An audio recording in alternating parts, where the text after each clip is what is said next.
Where it passed, symbols formed in dust, not drunk, glyphs that matched none in Imperial or Daemon cant lexicons, but one Magos biologist, upon analysis, identified them as mirrored forms of gene markers in Call's original tooth, not DNA, meaning the cult rejoiced.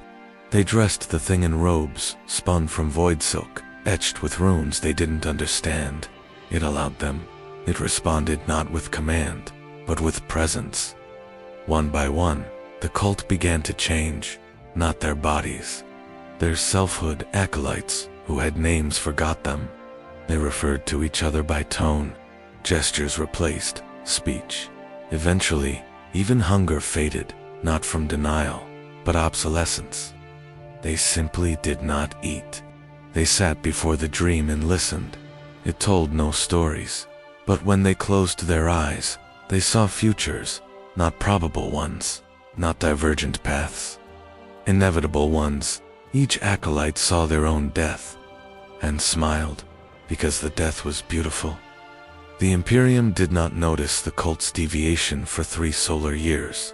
When a patrol vessel passed within augur range, it recorded a psychic hum strong enough to interfere with Geller calibration without triggering any known warp event. The ship's astropath attempted contact. She died mid-communion, no scream, just stopped. A smile carved into her face with such force her cheekbones cracked. An inquisitorial kill team followed. They found no resistance. They found no cultists, only robes, folded neatly, only murals. Walls covered with scenes. No one alive had painted moments that had not happened yet. Each death of each team member, recorded in exact detail. Then the dream walked out to meet them. It had no face. But one of the interrogators dropped his weapon, said he saw his daughter in its gaze. He had no daughter. They opened fire, no. Bullet landed. The kill team's bodies were found 3 hours later, placed in a circle, hands touching, smiles on each face. Their eyes were intact, but when removed, each one had words inscribed behind the retina. The same phrase, "He is not a man. He is what the man imagined."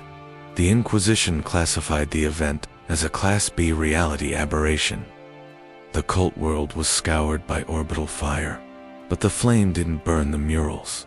The robes didn't ash dot, and from orbit.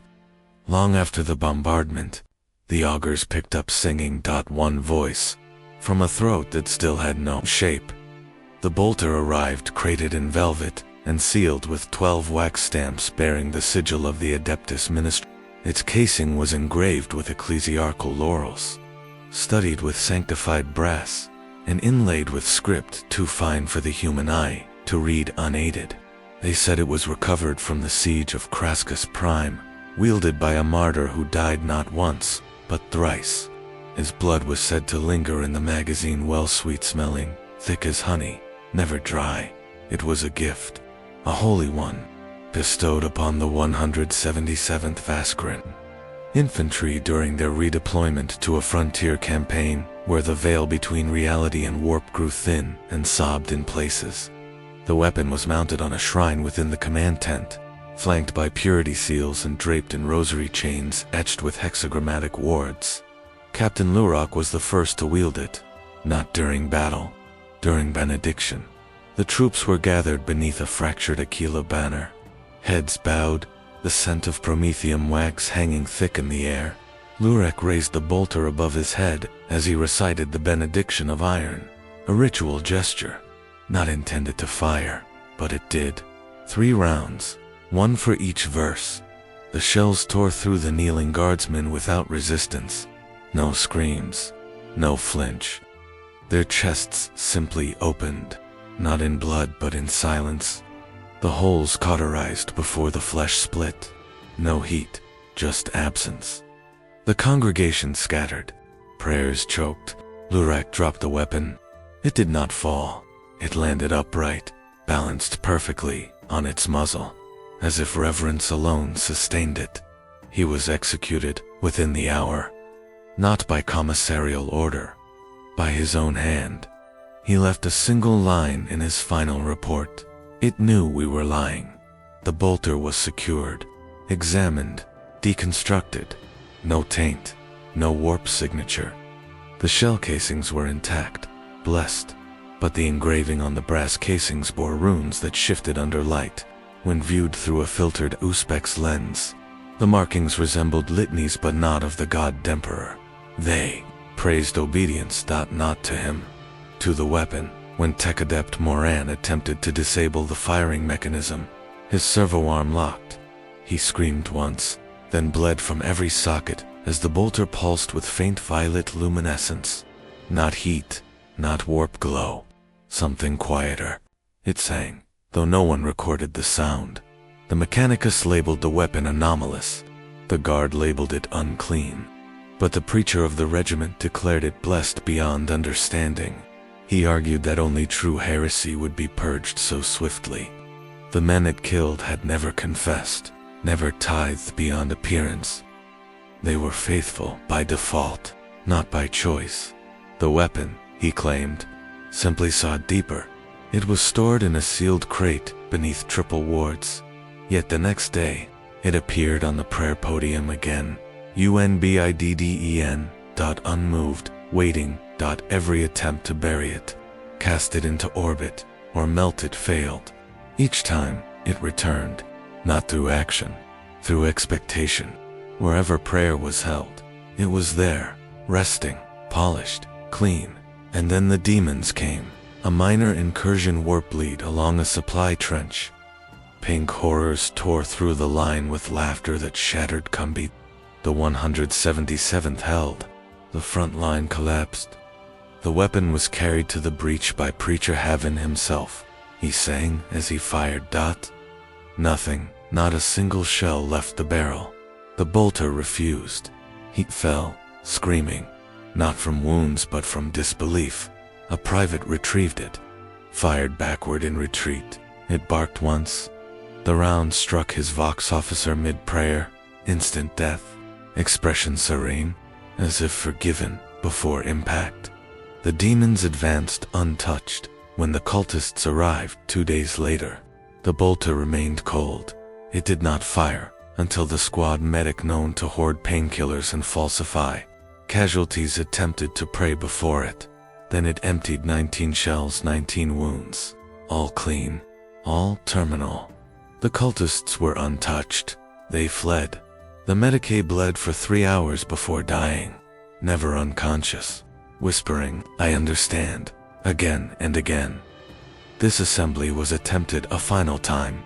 The shell casings inside bore no manufacturer's mark, no Forge World signature, no maker's seal, just one symbol etched in blood metal, an eye closed, with 7 lashes curling outward like a sun. When the symbol was scanned, the cogitator system crashed, not physically, philosophically. Every datum inside became a variation of a single line repeated over thousands of files. Faith without truth is blasphemy. The bolter fired one more time, inside its storage cell. No target, just a single round, placed gently into the wall.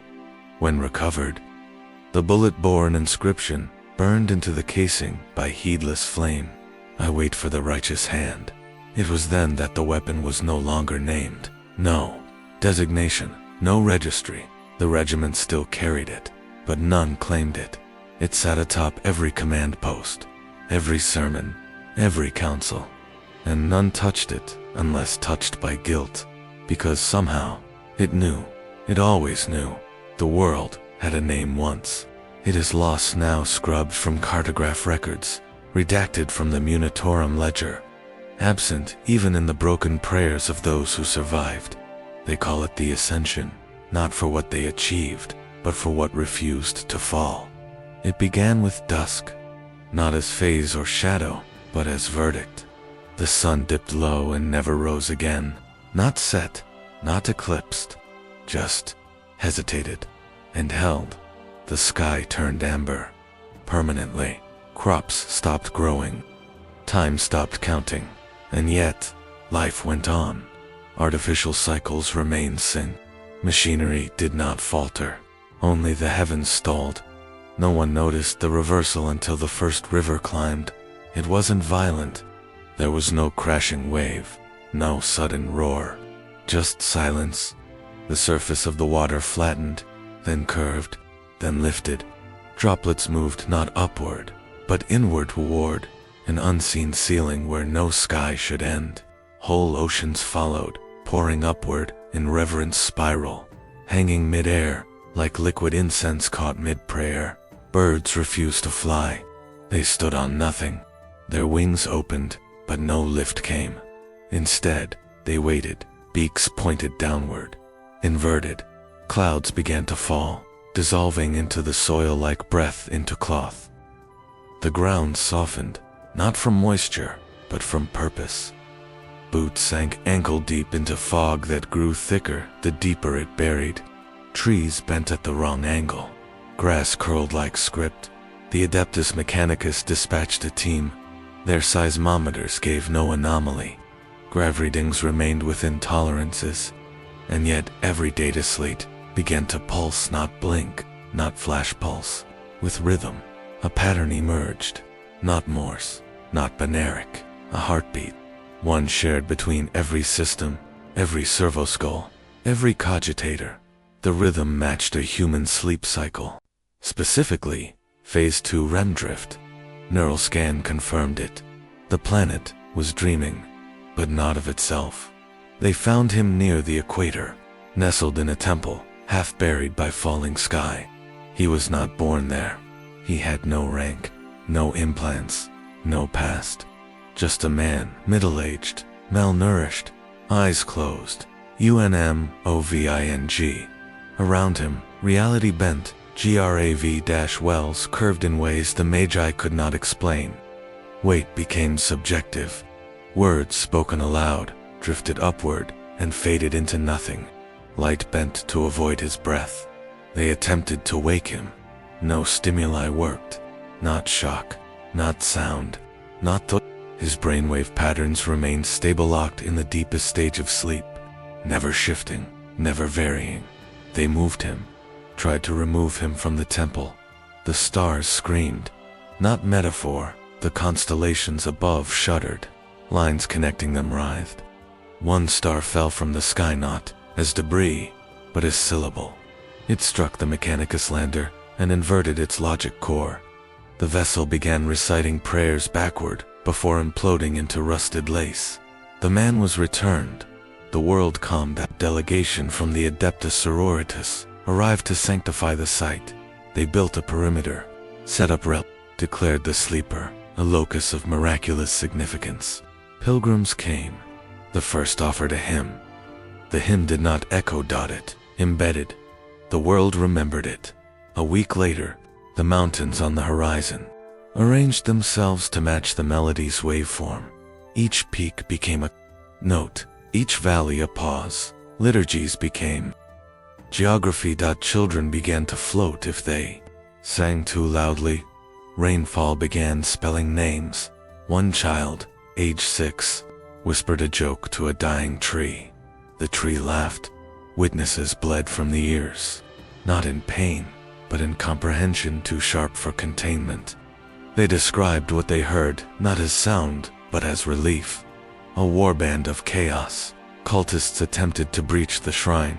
They burned in silence. No flame, no sound, no scream.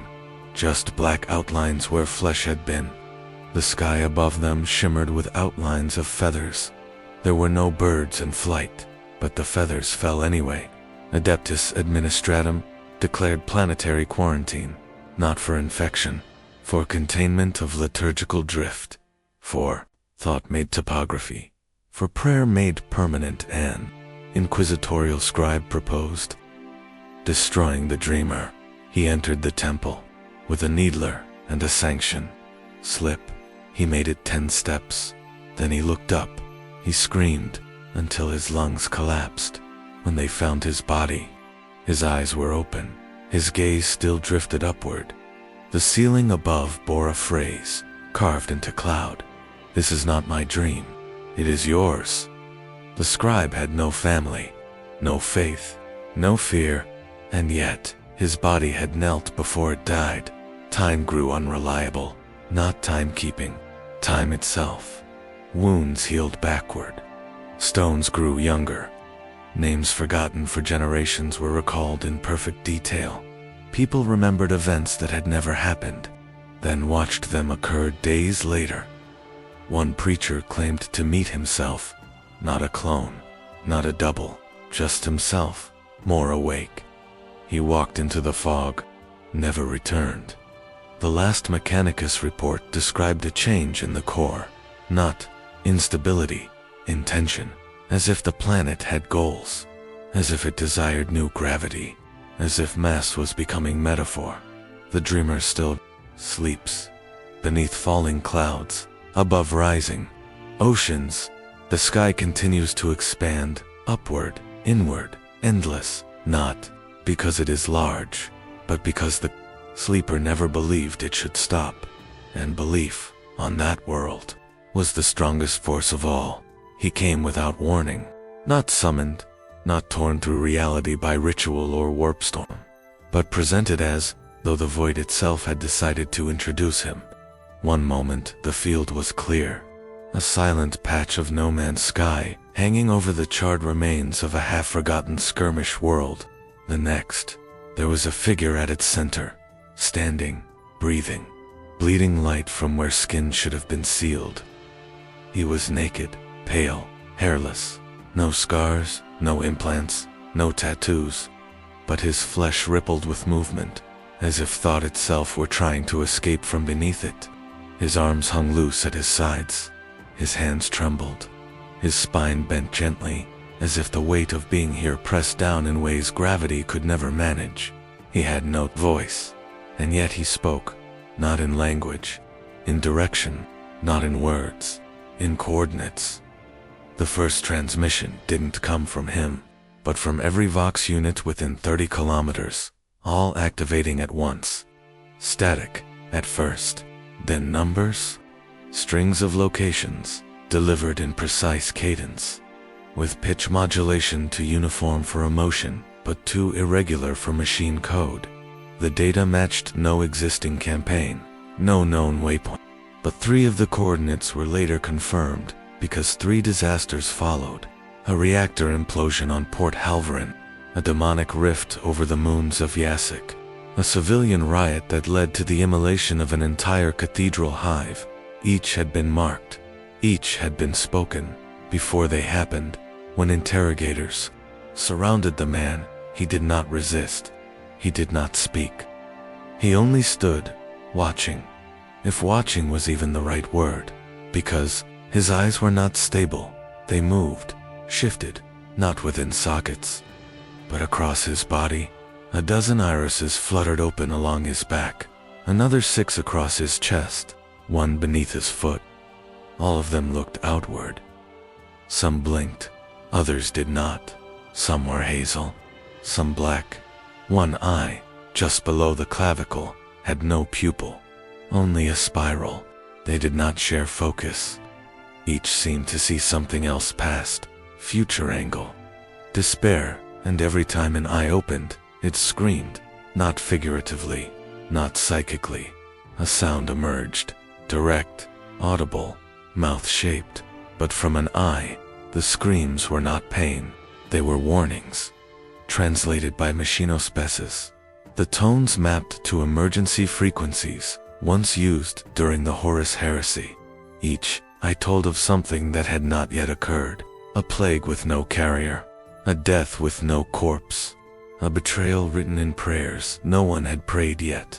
They called him the Herald of Unmade Paths. He walked when no one watched him. Guards turned their heads, looked back, and he had moved 10 meters forward, never caught mid, never filmed, only arrived. A pattern of vanishing measured in absence. The Inquisition tried to mask him, to blindfold, to sedate. Every attempt failed, because the moment you obscured one part of him, another opened. Not a wound, not a mouth, an eye, or a mouth, or both. At one point, a Magos attempted to tattoo his flesh with warding script. The needle melted, not from heat, but from doubt. The ink evaporated. The Magos recited a prayer and wept blood from his fingertips. He later confessed to dreaming of numbers that would not end. Every digit, a child's name. They tried to question the herald. He only wept each mouth. On his skin sobbed with the voice of someone familiar. Guards heard the cries of their mothers, long dead. One officer drew his weapon and shot himself rather than hear his son beg for forgiveness a second time. No chaos mark adorned him. No aura of warp energy surrounded his form, and yet every psyker aboard the facility ship fell comatose within hours of his arrival. Not from attack, from overload.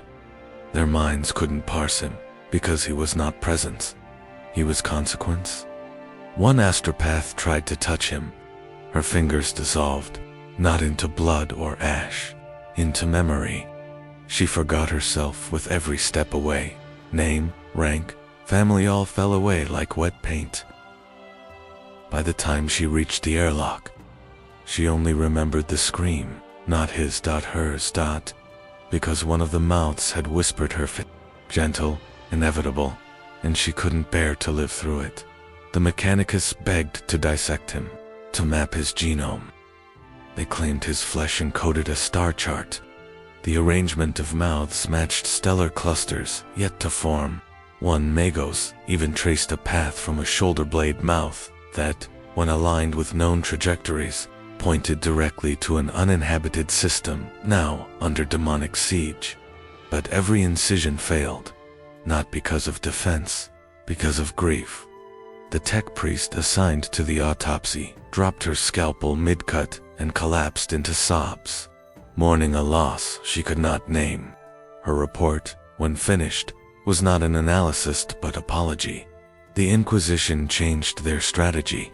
Rather than destroy, they sealed, encased him in a stasis vault, suspended in deep orbit, sealed behind layers of faith steel and null wards.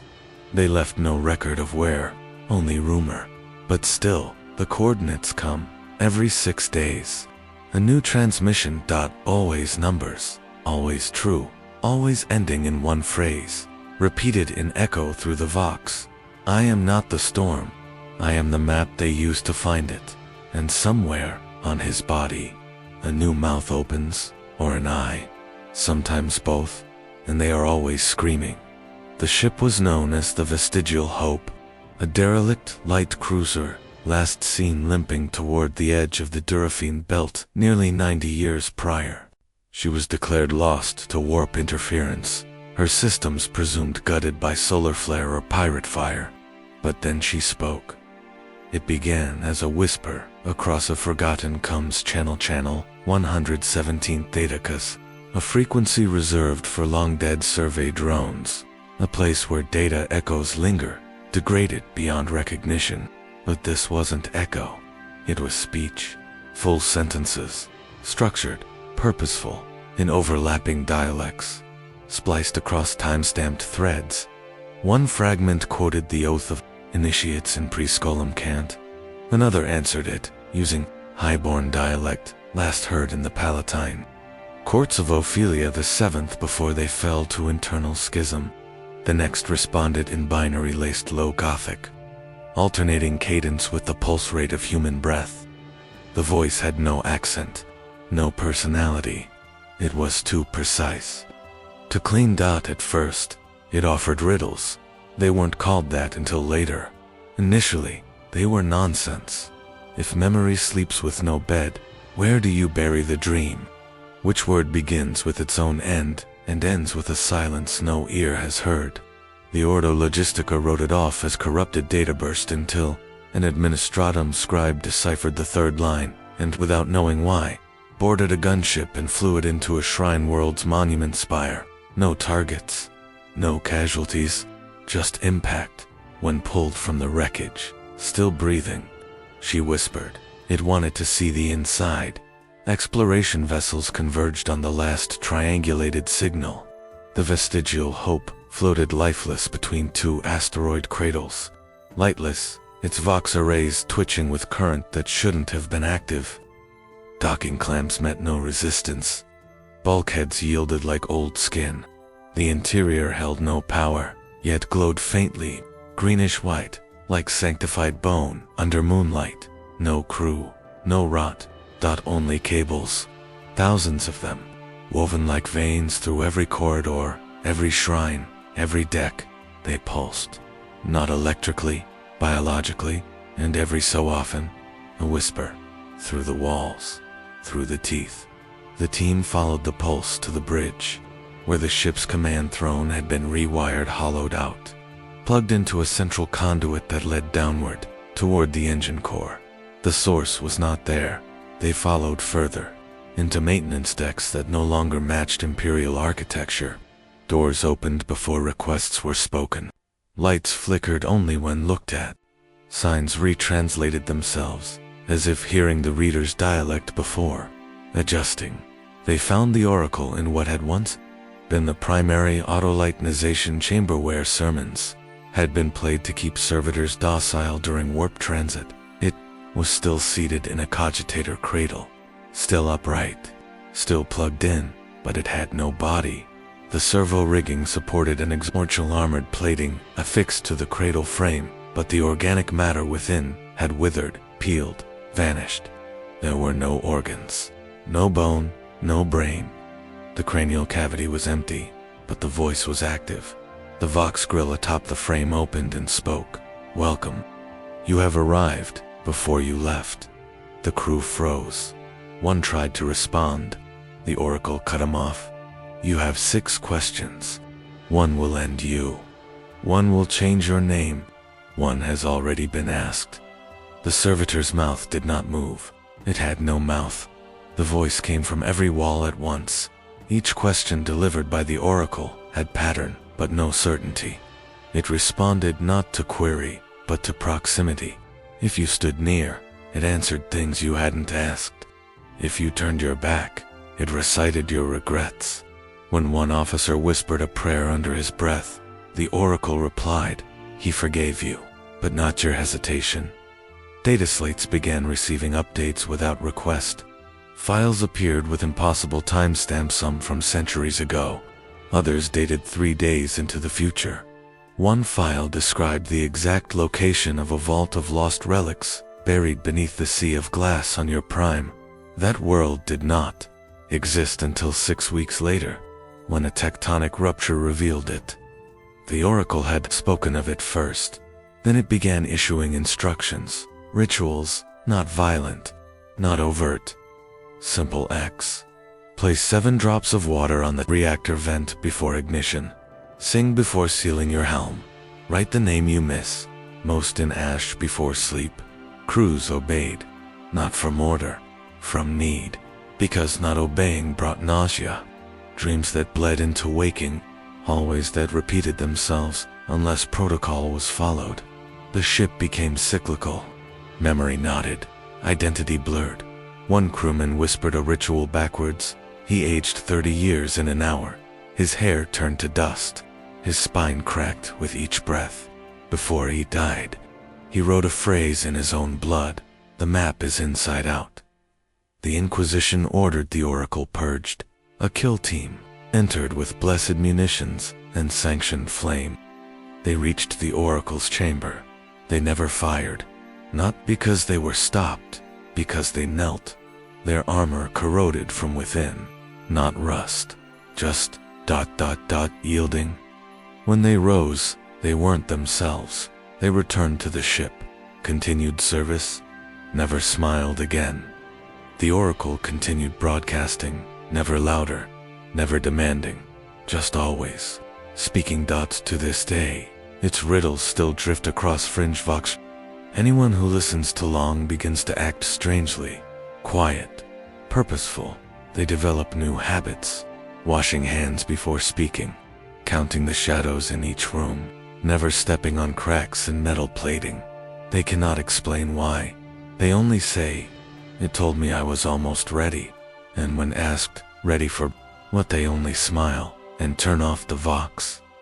The Cathedral of St. Kyrian the Martyr stood in the dead heart of Varelian, high-vit spires, stabbing. through pollution layers like accusations too proud to kneel. The upper echelons gathered weekly in stained glass sanctums to mouth hymns they did not believe, while the underlevels, starved of light and clean breath, built their own devotions in the dark. The Mechanicus claimed jurisdiction of the catacombs long ago, sealing the subchambers with sigils of heat and pressure to contain a long-dead reactor core, but the seals had been singing, not loud, not melodic, but constant, a vibration in the plasteel, just beneath perception, a murmur that trembled inside teeth and fingertips. Those who lived near the rusted chapel doors began to wake and sink, eyes opening, not to alarms or light, but to phrases they hadn't learned, whispered into their dreams with the cadence of ritual. The psalm had returned. The cult that gathered did not call themselves heretics. They did not call themselves anything. They did not need to. They were the answer to a question no one in the hive had asked, but everyone carried. They wore no robes, only ash. They bore no symbols, only breath. They chanted, low and endless, beneath the cracked altar of Saint Carrion's martyrs. What they spoke was not invocative, was architectural, a liturgy of construction, syllables bound to material consequence. Every verse recited caused a flicker, not of light, of undoing. The first candle lit in their ceremony did not burn up, it burned inward, its flame inverted, turning blue, then black, then metallic. The wax crystallized. The wick stretched and stiffened. By the hymn's end, it had become a spire of gleaming alloy, humming faintly like something that remembered combustion and refused to participate. They called it a blessing. The second rite involved a brazier, filled with sacred oils, lit with flint cut from the collapsed chapel bell. When sparked, the fire ignited, but it did not consume. Instead, it reached outward, curling around the stone walls, tracing glyphs in suitless heat. Where the flame touched, the stone turned polished, reinforced, structured. The flame did not spread, it reorganized. Fire, once a symbol of purification through destruction, became instead a sculptor. They chanted louder, their voices did not echo. Sound bent away from the hive's walls, not rejected, redirected, held in place like a lens, until meaning bled into matter above them.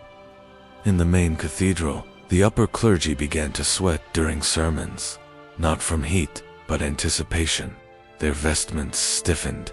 Their candles burned longer than they should have. One priest's censer refused to emit smoke-only warmth.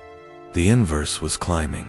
The turning point came when one cultist, bare-chested, trembling, afraid, stepped into the core of the ritual chamber and set himself alight with a torch whose flame was already cold. He did not scream, because it did not hurt. The fire wrapped around him, didn't eat flesh, didn't blacken skin. It coated him, layer by layer, until his body was encased in a living allo-carbon-etched veins, forming sigils across his back, his breath hissing through restructured lungs.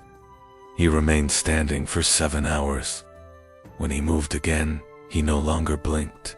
He only sang, a song that hummed inside metal, a song that curved gravity ever so slightly downward, a song that made ash rebuild itself into shape. Chaos had not punished him, it had rewarded him. Whispers reached the Adeptus, Arbite. They sent a unit to investigate. The doors did not resist them. They entered to find the cult in worship, but no flames, no rot, no blood, just statues. Statues, mid-prayer, not carved, grown, from cooled fire, from reversed heat. One officer reached to touch a figure's face. Her gauntlet melted, not from temperature, from reverence. The metal flowed into the statue's hand, a communion. She dropped to her knees moments later, mumbling half-finished lines in a tongue older than any Arbite's lexicon. Her eyes turned silver. The unit did not return. The report that reached the Ministorum was fragmented, redacted, disbelieved. The cathedral above remained untouched until the fires began to go out, not extinguished, transformed. Each sacred flame turned pale, its smoke reversed, re-entered the wick, candles regrew, stained glass began to thicken, form more elaborate patterns. The figures of saints reshaped their faces into forms no one recognized, but all trusted. Some wept at the sight, though they could not name why. The high priest led a purification rite. His torch refused to light. Then the floor beneath him turned warm, not with heat, with intention. The hive's lower levels began to change. Steel reinforced itself. Vents began exhaling clean air without purification. Broken lights hummed to life in sequence with ritual bells. Old machinery operated without power, but only during prayer, because now faith had currency, and fire had found a new doctrine. The cult did not hide anymore. They walked the streets, silent, hands warm, not with power, but with reversal. They could touch rusted rails and leave them whole. They could walk through broken doors and leave them sealed. Their breath repaired, their words restructured. They did not destroy, they built. The ecclesiarchy declared them heretics, but the people began to kneel, because when the cult chanted, buildings stood straighter. Food spoiled slower. The hive held. It did not ascend. It deepened, not downward, inward, liturgical. Engineers attempted to quantify the phenomena. They traced every incident of reversed combustion to a common phrase, spoken in different dialects, scrawled in ash on different walls. Let not the flame forget itself. They believed it was chaos, but the flame never lied. The men begged for purgation. The Inquisition arrived with flame, but their fuel failed to ignite. Their torches collapsed into chrome. Their pyres grew roots, and the statues in the depths sang not of damnation, of preservation, because chaos had not brought death, it had brought memory, and the memory was kind. The scream was discovered by accident. A junior Vox adept aboard the Mortis Bell was isolating static in deep range comms. LOG-13 signal scrubbing before long-range warp translation. The ship had been in orbit over Gestry 9 for 3 weeks without incident. A simple deployment. No demons. No warp flicker. No atmospheric anomalies. Just a small Imperial outpost, too quiet for its own good. But the file didn't belong there. No channel ID. Just a thin band of noise, tucked inside an audio redundancy buffer that should have been overwritten cycles ago. She played it once. A scream, not loud, not prolonged, just one sharp, raw sound. Except it wasn't just a scream, it had grammar, peaks in the waveform aligned not with panic, but with articulation, cadence, structure. The scream moved, like a sentence intoned, deliberate. Each harmonic spike bore spectral traces consistent with controlled modulation. This was not a reflex, it was a choice. She ran it through the Lex dissonance filter. No match, not human, not Xenos, not even demonic. The sound lacked the warp saturation every corrupted throat leaves behind, but when she played it again, the file lengthened by half a second, and again, half a second more. By the 5th play, it contained background noise, not static, gunfire. She brought it to her superior. He dismissed it. Auditory bleed, signal ghost. Yet within the hour, he listened again, and again, until he too noticed the growth. The 6th version included breathing. The 7th screamed through the scream, not clearly, but as if the waveform itself remembered who would die. None of those named were dead. Yet. 2 months later, the outpost on Gestry 9 was annihilated in a flash raid. No survivors. No evidence of entry. Vox logs captured only 3 seconds of audio before signal loss. The same scream unaltered. Perfect match. Waveform identical to the one recorded 2 months prior. Only now it made sense. Only Now it fit time. The scream was prophecy, but not forward it. Preceded. It bled backward into reality like ink, through porous parchment. Not a warning, a pre-memory. Echo without origin. Or rather, an origin dislocated from causality. The data was brought to command, scrutinized, disbelieved, then feared, because it didn't stop. It started, appearing in other Vox- logs, buried in unrelated files, grafted like scars beneath civilian comms, emergency beacons, shipboard announcements, always too faint to notice at first, but always growing. Each playback invited more detail. Each iteration unfolded closer to context cries, weapon discharge, the squelch of collapsing flesh, then laughter. At first, mistaken for glitching distortion, but the pitch was clean, the timing unnatural. It sounded familiar. Laughter was mapped across sorcerer audio databases.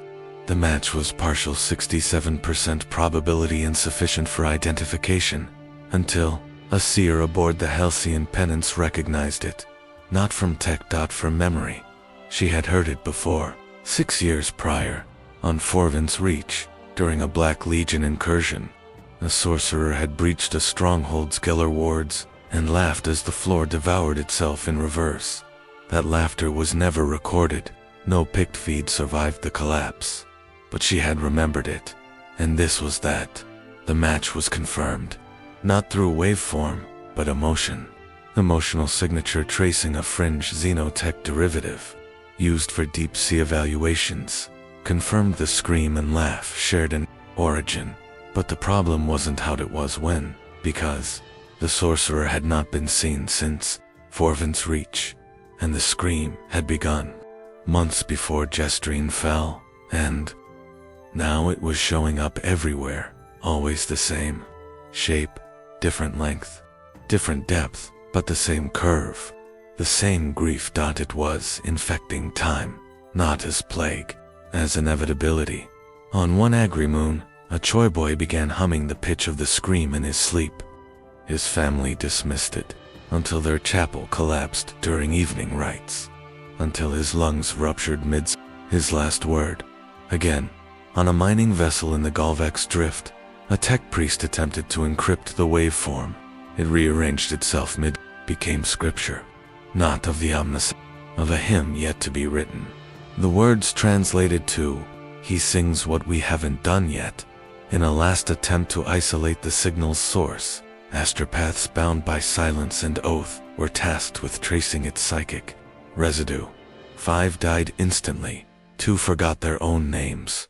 1 smiled and began to scream, not once, but constantly, even as his lungs shriveled, even as his throat split. He never stopped, because the scream was not learned, it was remembered.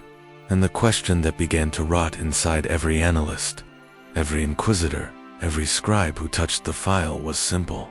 How does a memory exist before the moment that causes it? It wasn't a curse. It wasn't a riddle. It was a reversal. The sorcerer named, untraced, was never present in any of the disasters. But the laughter always followed, as if he was never the cause, only the echo. Reality, once confident in direction, had been asked a question it could not answer, and so it folded backward until screams arrived before pain, until grief outpaced loss, until the galaxy began to suspect that time, like loyalty, could be broken. They called the planet Perephin's Mercy, though there was no record of any Saint Perephin ever canonized, nor any mercy ever granted upon its soil. It was an ash world, glassed during the Fourth Cleansing Crusade. 400 years of sanctioned silence, declared sterile by order of the Ordo Hereticus. No cities, no flora, no fauna, only ruin. A success story in the never-ending war against corruption, until it started growing bones. Not fragments, not fossil traces, full skeletons. Whole, clean, articulated, sprouting from the charred earth-like crops. Some curled in fetal position, some outstretched as if reaching toward a sky they had never seen. No graves, no markings, no trauma. Just the remains of men, women, children, entire anatomies surfacing through soil that should have been dead. At first, they were dismissed as echoes, false positives, ancient casualties unearthed by tectonic shift. But the scans betrayed that hope. The bones weren't old.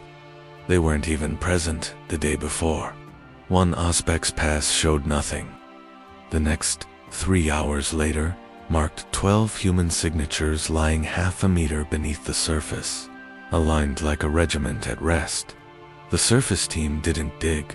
The bones emerged on their own, pulled upward not by force, but remembrance, as if the planet was not exhuming corpses, but recalling them. By the third week, over 500 skeletons had surfaced, each unique, each traceable by biometric extrapolation. Their DNA matched nothing in the world's known history. Some had identifying tags. Others wore tattered remnants of uniforms from regiments that never deployed here.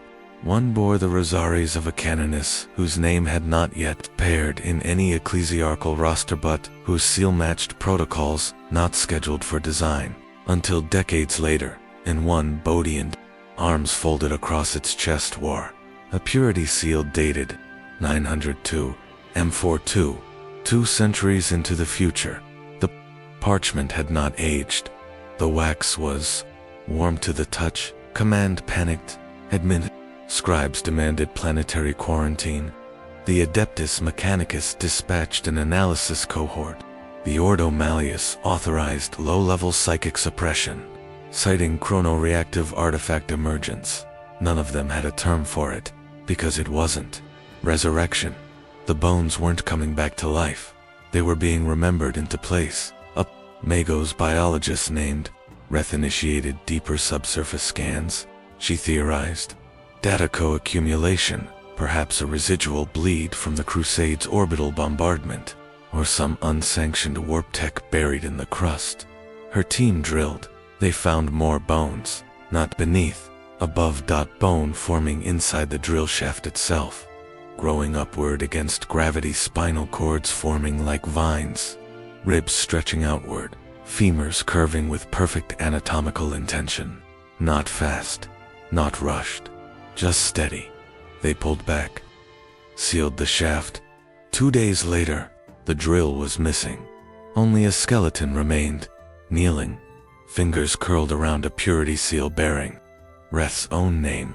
She hadn't written it, not yet, but the handwriting was hers. The cult rumors began to spread, not among the people, among the administratum. Clerks refused to file reports from the planet.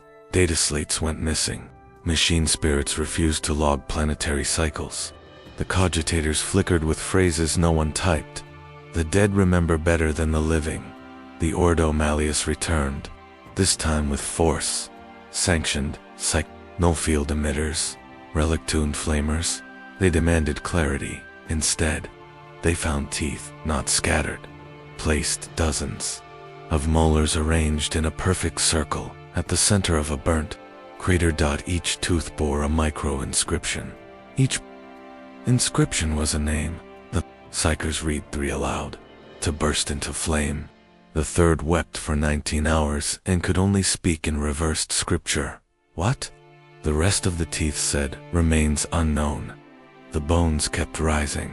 Now not only human, Astartes remains, but unmistakable. Thicker bone, reinforced spine. One still bore traces of gene seed decay. The chapter was unidentifiable. No heraldry, no markings. Only a single glyph etched into its clavicle. He died where he never stood, and the others came too. Eldar skeletons crude, one that matched early Necron structure, but bore no signs of phase decay. Each appeared where no war had been fought, as if conflict had occurred in memory alone, and the world simply remembered it too vividly to forget. Not history, not prophecy, just memory, surfacing in matter. More troubling still were the anomalies in the Vox-logs. Records of surface team conversations began containing dialogue no one recalled speaking. fragments. Commands, please.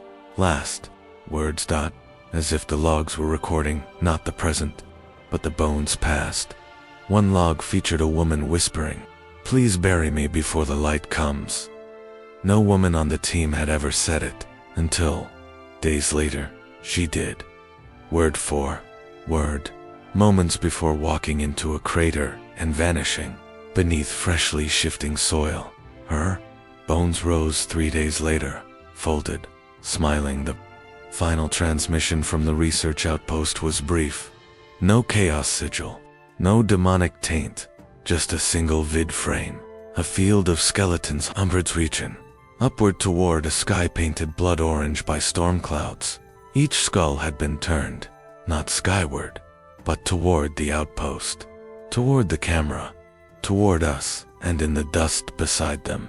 Someone had written by hand, in ash, "We are not the dead. We are what the dead remember."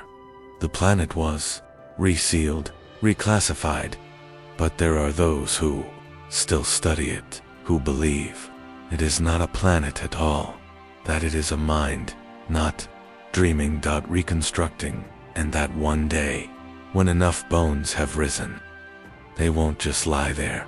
They'll start pointing to places that haven't been wounded yet, but will be.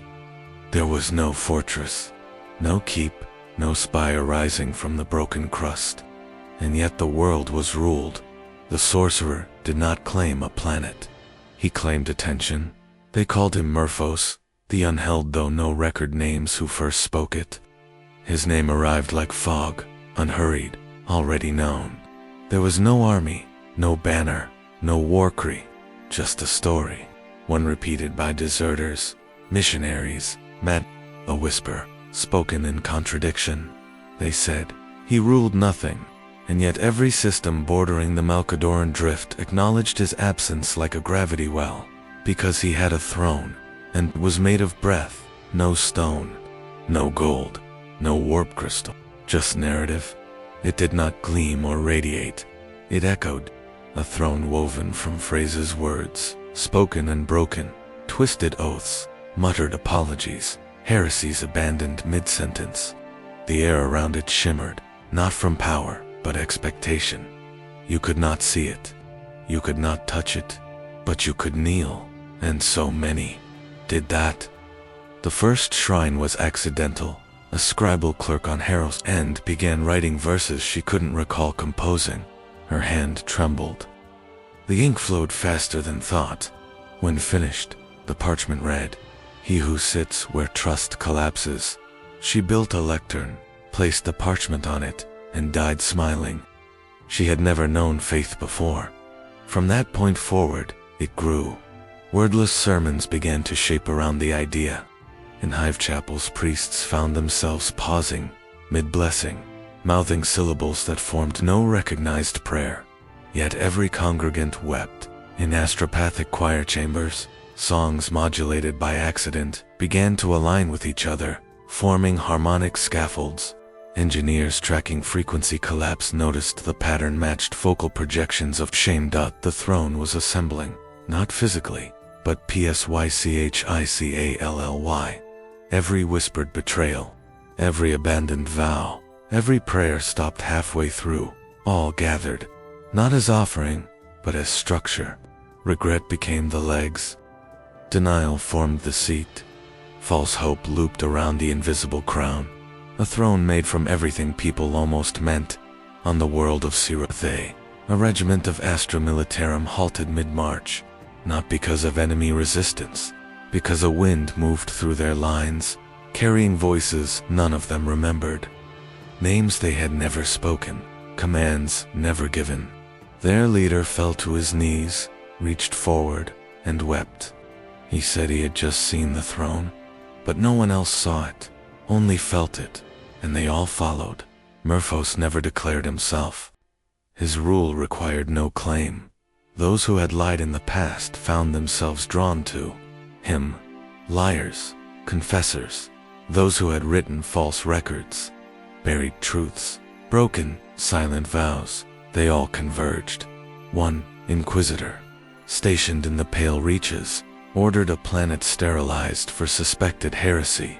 The Vox recording of the execution contained one anomalous line: "You do not kneel to him, you kneel to the possibility of him." She was later found facing a wall, repeating that phrase. Her body dissolved into mist, not warp light, not mutation, just ... breath. Everywhere, the throne's shadow spread, not cast. Inferred. Entire cathedrals collapsed from structural sympathy foundations, rebuilt by unknown hands, aligned to invisible blueprints etched in narrative rhythm. When asked what that meant, one preacher replied, "It means the building wanted to believe in something. Even loyalists felt it." The custodians, stationed on the outer moon of Delphrax, reported a psychic dissonant siege. Oath they uttered, felt weighted, as if measured against another, unspoken promise they had forgotten. Their blades grew warm, not from battle, from contradiction. The throne was not a place, it was a condition, and it could not be touched, but it could be acknowledged. One psyker blind since birth claimed she could feel it, not as heat or pressure, but as grammar. She said the throne was a sentence, a single unfinished sentence, hanging in the minds of the faithful and the faithless alike. She died mid-speech, her last word, because, after that, silence. And in that silence, more people began to kneel, not because they saw power, but because they heard meaning. The throne moved, not through space, but through story. Every world it passed forgot something, a calendar date, a name, a moment of clarity. In its wake, holes formed, not emptiness, absence. Until one day, Murpho spoke. His words were not recorded, because no one could agree on what he said. One scribe claimed he uttered a vow, another swore it was a confession. A child claimed he told a joke so sad it ended wars. But all agreed on what came after. The breath, a gust, soft and slow, passed across a battlefield. It bore no heat, no scent, just understanding. Every soldier dropped their weapons. Some wept. Some turned their backs on banners they had carried since childhood. Some simply closed their eyes. Not one of them heard the same thing, but every one of them believed it. And in that moment, belief gave the throne shape, only for a second, just enough to cast a shadow that crossed sectors, systems, species, and then it was gone. No sorcerer, no crown, no edict, just a throne, still there, still empty, but no longer waiting. The herald, indivisible, was mid-transit through the immaterium, her Gellerfield humming with the cold confidence of the machine spirits that had guarded her for 4 millennia, a battle barge retrofitted for precision strike logistics. Her hold was filled with sealed reliquaries, servitor chambers, and 1,000 unread prayers etched into steel, in case the warp ever forgot to be cruel. She moved without incident, a blade gliding across the throat of unreality, until the idea arrived. It came through the Vox, but not as a message. It carried no header, no frequency alignment, no origin code. The tech priest monitoring long-range echoes was not expecting traffic. No one sends messages in the warp, not unless they want something following. The sound was brief, a tone, 4 seconds, but not static, not scream. A shape. When mapped, the waveform did not form a signal. Curve it formed a curve of inquiry. Question is resonance, syntax wrapped in pitch. The Mechanicus later named it the hypothetical psalm, though it contained no words, just the suggestion of possibility. Within minutes, the herald's cogitator systems began to slow. Logic trees extended backward. Calculations paused mid-process, as if the machine was uncertain of its own axioms. Servitors halted their routines and began asking questions. Not aloud, they changed their behavior. One began cleaning the same section of corridor for 3 hours straight, despite no dirt, despite being unprogrammed for sanitation. Another rewired a conduit that already functioned perfectly. When questioned, its voxlate returned a single phrase: "It could have been better." At first, the Magi assumed minor corruption, perhaps warp glamour, but the behavior spread. The ship's lumen arrays began dimming at intervals that matched not utility needs, but emotional rhythm or light, when footsteps faltered, less when someone grew confident. The ship was adjusting not to cause, but to mood. Then the dreams began, not human. The crew slept without incident, but the machine spirits did not. The warp drive began emitting heat signatures in the shape of unfamiliar glyph spirals, calligraphic loops, long descenders like sorrow ridden sideways. One of the junior tech priests translated the shapes into old high Gothic phonemes and found they formed a question: if faith is repetition, what is innovation? He died before reporting his findings, not by violence. His implants liquefied. The mechanicus declared an emergency audit. The omniscient refractors began chanting the canticles of iron to restore logic. Stability. The Geller field flickered, not weakened, puzzled. The barrier held but pulsed, not in response to warp pressure, but in time with the ambient questions radiating through the ship's internal NOSP. By now, the idea had no clear form. It existed only in the shape of deviations. The cogitator engines failed to identify errors because none had occurred. No malfunctions, only alterations, one by one. Machine spirits disconnected from task, not violently, elegantly. They uncoiled from duty like old men rising from prayer. One reactor spirit rewrote its own pressure thresholds to reflect a metaphor. It now tolerated heat, as long as it is offered with sincerity. The ship's hololith maps stars no longer held names. They held feelings: regret, hope deferred, unspoken affection. One star pulsed with a light signature translated directly into the concept of forgiveness. When the novice charting the course touched that star, his third eye bled. He said he saw a future where ships didn't travel through warp, but through apology. The Inquisition attempted to intervene. A representative aboard the Herald was awoken from cryostasis. His servo retinue attempted to quarantine the bridge. The door no longer recognized doors. It refused to open, not from malfunction, but from disagreement. The AI fragments guarding it claimed, "No one with answers may enter a place made of questions." The Inquisitor dissolved into wordless refusal. He began speaking in reverse. Not his speech, his reason.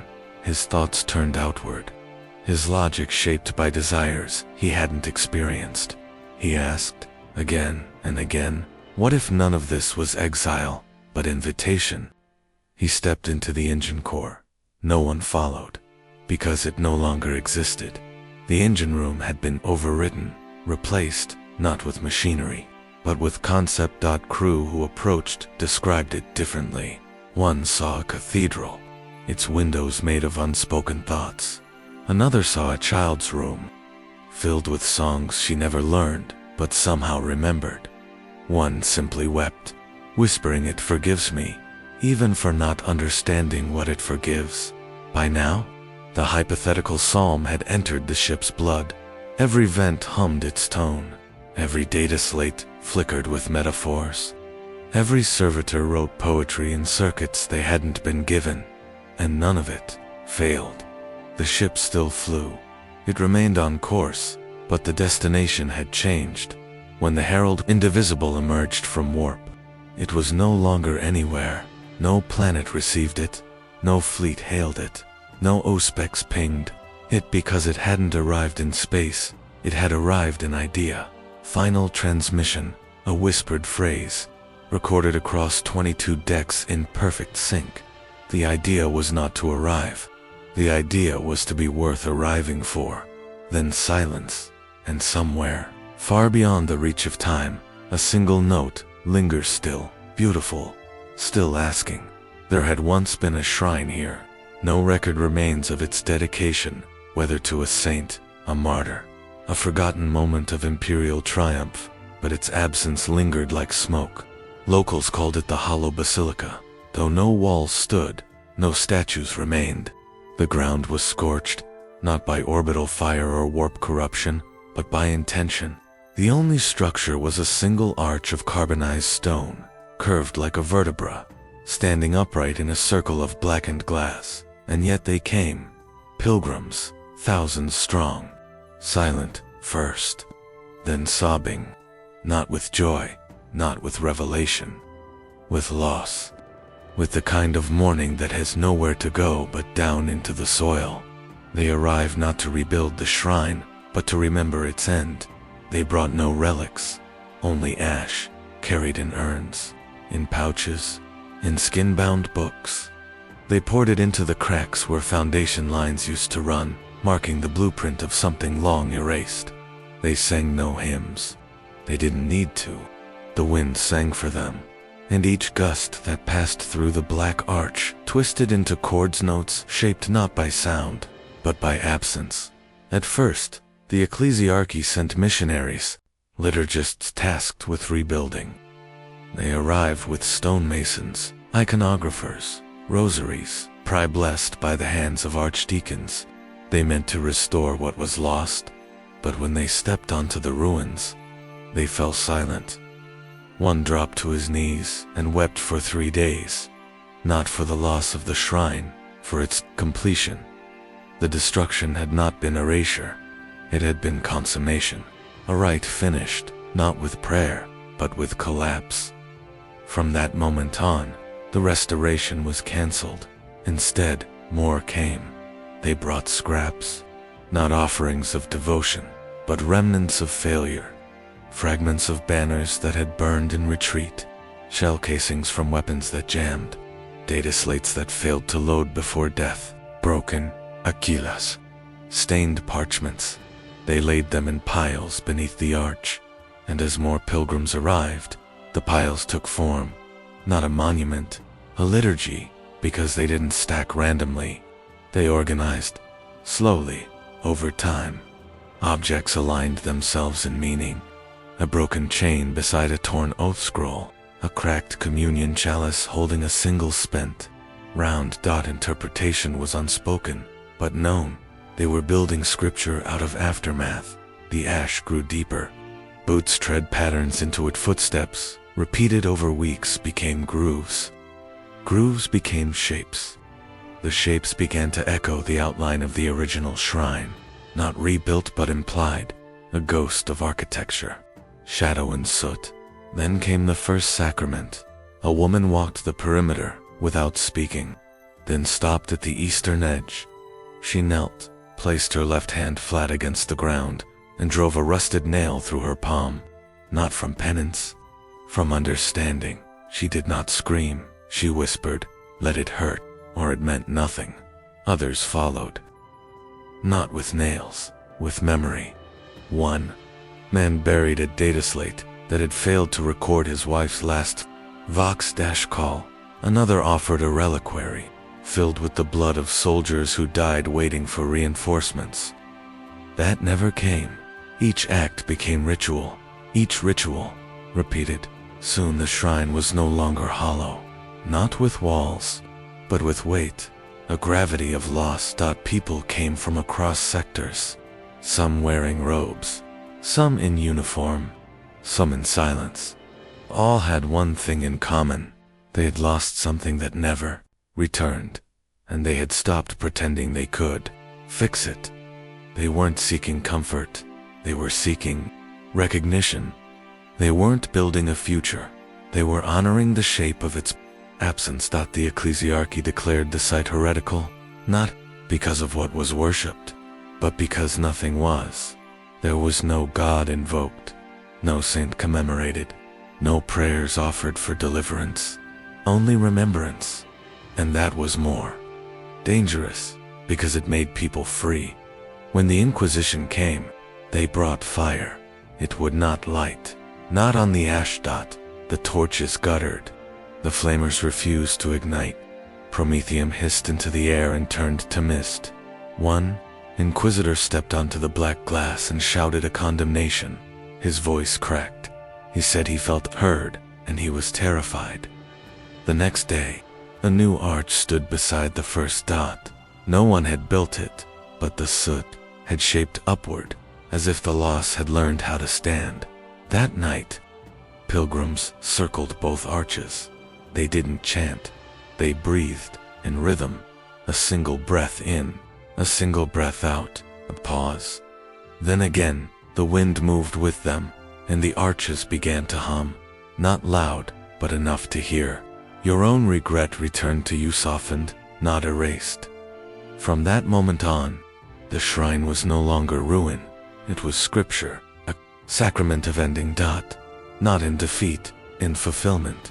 They called it the benediction of collapse, not a call to destruction, a reverence for the sacredness of not surviving, because some wounds were never meant to heal, some prayers were never meant to be answered, some shrines were never meant to last. Only to end well, and that ending was worship. Not tragedy, just truth, laid bare in ash, under arches that never touched sky. He didn't look up when he began. The sorcerer stood, barefoot on a dead plateau of bone-colored stone, his arms loose at his sides, his head bowed not in reverence, but in certainty. The winds of the desert moved around him, as if uncertain whether they were invited. His mouth opened, and no sound emerged, not to ears, not to vox, but above him, a star flickered, not from distance, from attention. No one knows what he said. No record caught the phrasing, no picked feed survived with clarity. But the stars heard, and they began to pause. It started subtly. A system near the Vexilia shard reported anomalous darkening solar cycles, suddenly lengthened by minutes, then hours. No nova, no shift in orbit. Just stars dimming slightly, not dying. Listening. The magos of the outer Mechanicus fringe insisted it was coincidence, until her internal auger array received a signal from a pulsar 3 sectors away, not in radiation, but in pattern. It blinked in prime number rhythm, interrupted only once, by a pause too long to be random. The interval matched the sorcerer's breath rate. It was a reply, not words, but acknowledgement. He had spoken, and something had chosen to listen.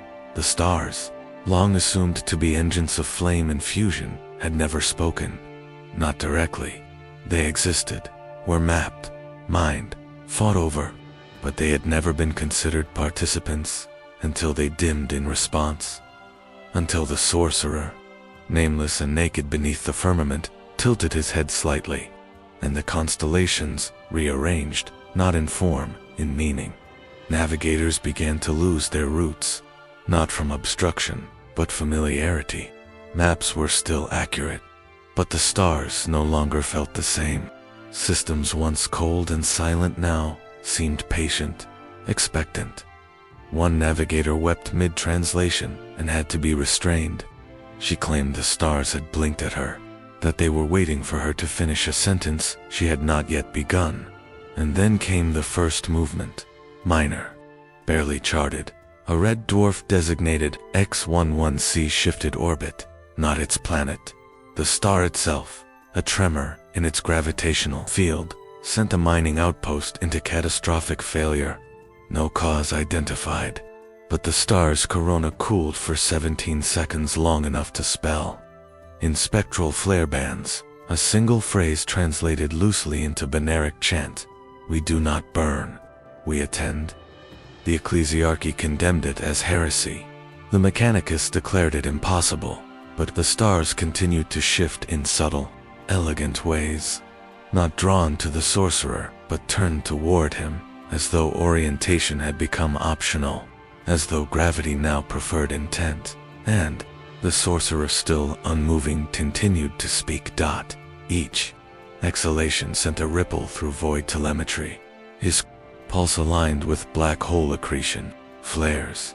His breath mirrored the flick of neutron stars light years away. He didn't command, he conversed. Even the warp seemed confused. There were no storms, no screams, no demons clawing through the veil, just silence. Deep and willing, an inquisitorial vessel approached the plateau. The Vox operators began hallucinating, not blood, not flame. Questions. They heard questions they could not answer. One broke his fingers trying to rearrange them into letters. Another kept saying, "They're not asking us." The ship turned back. Not by order, by consensus, because something bigger was listening, and they had nothing worth saying. The stars were not simply vast. They were present, and the sorcerer had said something deserving of their attention. A transcript from a rogue astropath later surfaced. She claimed to have heard him. Only once. Only one phrase echoed through the light of 6 systems as they dimmed in concert. "I do not want dominion. I want dialogue." Her eyes melted after transcription, but the parchment remained warm even now. Entire sectors now live in twilight, not darkness. A pause, sunlight that hesitates before touching the skin, a delay in photosynthesis, fluctuation in warmth, as if the stars are no longer casting light indiscriminately, but listening before illuminating. A forge world reported sparks, refusing to fly from the anvil until the smith spoke, allowed what he intended to create. One priest stepped into daylight and burst into laughter, not madness, but joy. He said the stars had laughed back. He said they understood. The sorcerer did not ascend. He did not vanish. He simply lowered his hands. The light above did not return to normal, because normal no longer applied. Now, every time a flare bursts across the void, every time a nova fails to scream, every time a world hesitates before dawn, there is a possibility that it is not nature, not physics, but conversation, not command, not divinity, but communion. Because somewhere in the endless night, one man spoke not to mortals, not to gods, not to the warp, but to the stars themselves. And they listened. The forge world of Sarnath Delta was silent when the recon servitors landed. No plasma glow, no furnace roar. Its manufacturer, once thunderous with the rhythm of endless production, now stood fossilized in rust, their chimneys choked with ash to find to date. Vox hailings returned, nothing. No distress calls, no signs of evacuation, just silence. The kind that wasn't absence, but judgment. They had expected ruin. They did not expect flowers. The first bloomed between the toes of a rusted tight-knit's carapace collapsed, its reactor core long gutted.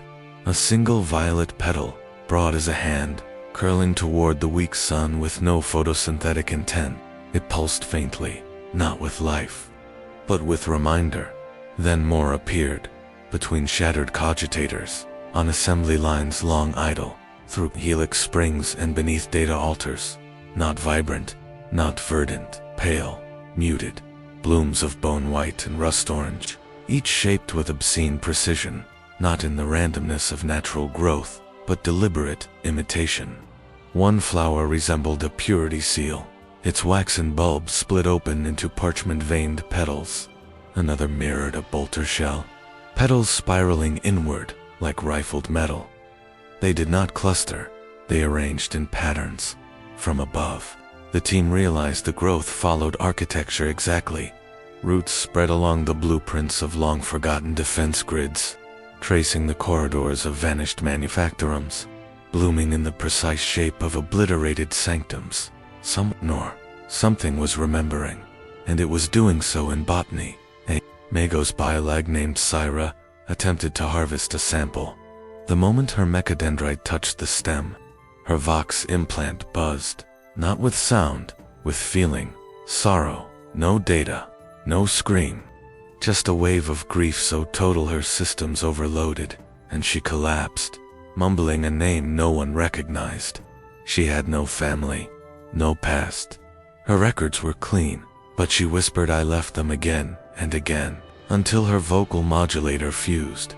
Each bloom they tested contained no DNA, no chlorophyll, no reproductive structure, only memory. One blossom unfolded to reveal a picked slate fragment fused to its core. It displayed a squad of Astra Militarum soldiers, posing before deployments, smiling, laughing, alive. Their regiment had never been stationed here. They had died in a different system. But the flower had remembered. Another opened into the shape of an open hand. Fingers formed of petals, each bearing tattooed numbers. The digits matched an execution list sealed by Ordo Hereticus censure 400 years ago. Names unspoken since the Purge. And yet here they were. Remembered, the garden had no scent, only weight. Even gravity seemed inconsistent near certain blooms, as if some memories were too heavy to carry. One adepta reported seeing her own reflection in a petal's curve, but older, tearful, surrounded by graves she didn't recognize. 2 days later, she vanished without trace. In her bunk, a single white flower, shaped like a closed eye. The Inquisition took notice, declared Sarnath Delta under quarantine, but no danger was identified, no chaos taint, no warp signature, no hostile entities, just growth and pattern. The flowers now covered entire districts. Aerial scans showed they formed sigils, not demonic, not imperial. Symbols of emotion, betrayal, guilt, abandonment mapped in floral topography. An entire bloom bed in Sector Kappa outlined the last known trajectory of a refugee. Ship lost in M40.6, never recovered. Each bloom matched the biosignature of its passengers. The Forge World was cataloging everything. The Imperium had forgotten. One Inquisitor brought a flamer, it lit, but the fire turned blue and reversed. The petals didn't burn. They sighed and closed. The Inquisitor dropped the weapon. He said the flowers knew his secrets. Said one whispered the name of the child he chose not to save during a cleansing. There was no official record of that mission, but the bloom whispered it again in his voice. Soon, the flowers began to respond, not with sound, with presence. When mourners arrived, disgraced guard, dishonored scribes, deserters turned penitents, the flowers opened wider. They revealed shapes they shouldn't have known. A ring lost in battle, a boot crushed under tread, a rosary flung into the mud before retreat. Each relic woven in petal or stem, not as gift. As proof. The garden wasn't grieving, it was indicting. Not to damn, but to witness. The Mechanicus attempted containment, steel domes, sealant foam, light null, canopies. The flowers grew through anyway. One sprouted inside a cogitator's neural interface. Blooming from its thought, it displayed a phrase, petal by petal, you knew. Another grew between two fingers of a dying serpent, its petals shaped like the lips of someone asking for forgiveness. The servitor never spoke, but it held the flower until its batteries failed. The Forge World of Sarnath Delta became pilgrimage, not for absolution. For facing those who entered were not changed, but seen. The blooms didn't judge. They showed every lie you lived. Every silence you kept. Every order you obeyed that ended in blood you never dared to name. Not to condemn. But to root it, to give it shape, because beauty, left unchecked, reveals. And what bloomed on Sarnath Delta was not mercy, it was memory, made lovely to ensure you couldn't look away. And as more flowers bloomed, their petals curled with precision, each one a page, each one a record, not of what happened, but of what was denied. And the garden grew, not wildly, carefully, because regret, when nurtured, blossoms with exquisite cruelty, and no archive stores guilt better than a flower that doesn't need soil, only silence. They found him in the outer wastes of Requiescat, alone, naked, kneeling, in the ash where nothing had walked in centuries. At first they mistook him for a casualty. Scans revealed no wounds, no infection, no signs of trauma. But there was something wrong with the shape of him, not in symmetry, but in intent. His proportions echoed design, as if he had been made in reference to something else. The first thing he said was not a word, it was a tone. 3 syllables, spoken not with meaning, but with cadence. The Vox recording, analyzed later, matched the exact pitch and rhythm of a speech given by the sorcerer 2 years prior during a planetary breach in the Salvant Arc. Not the words.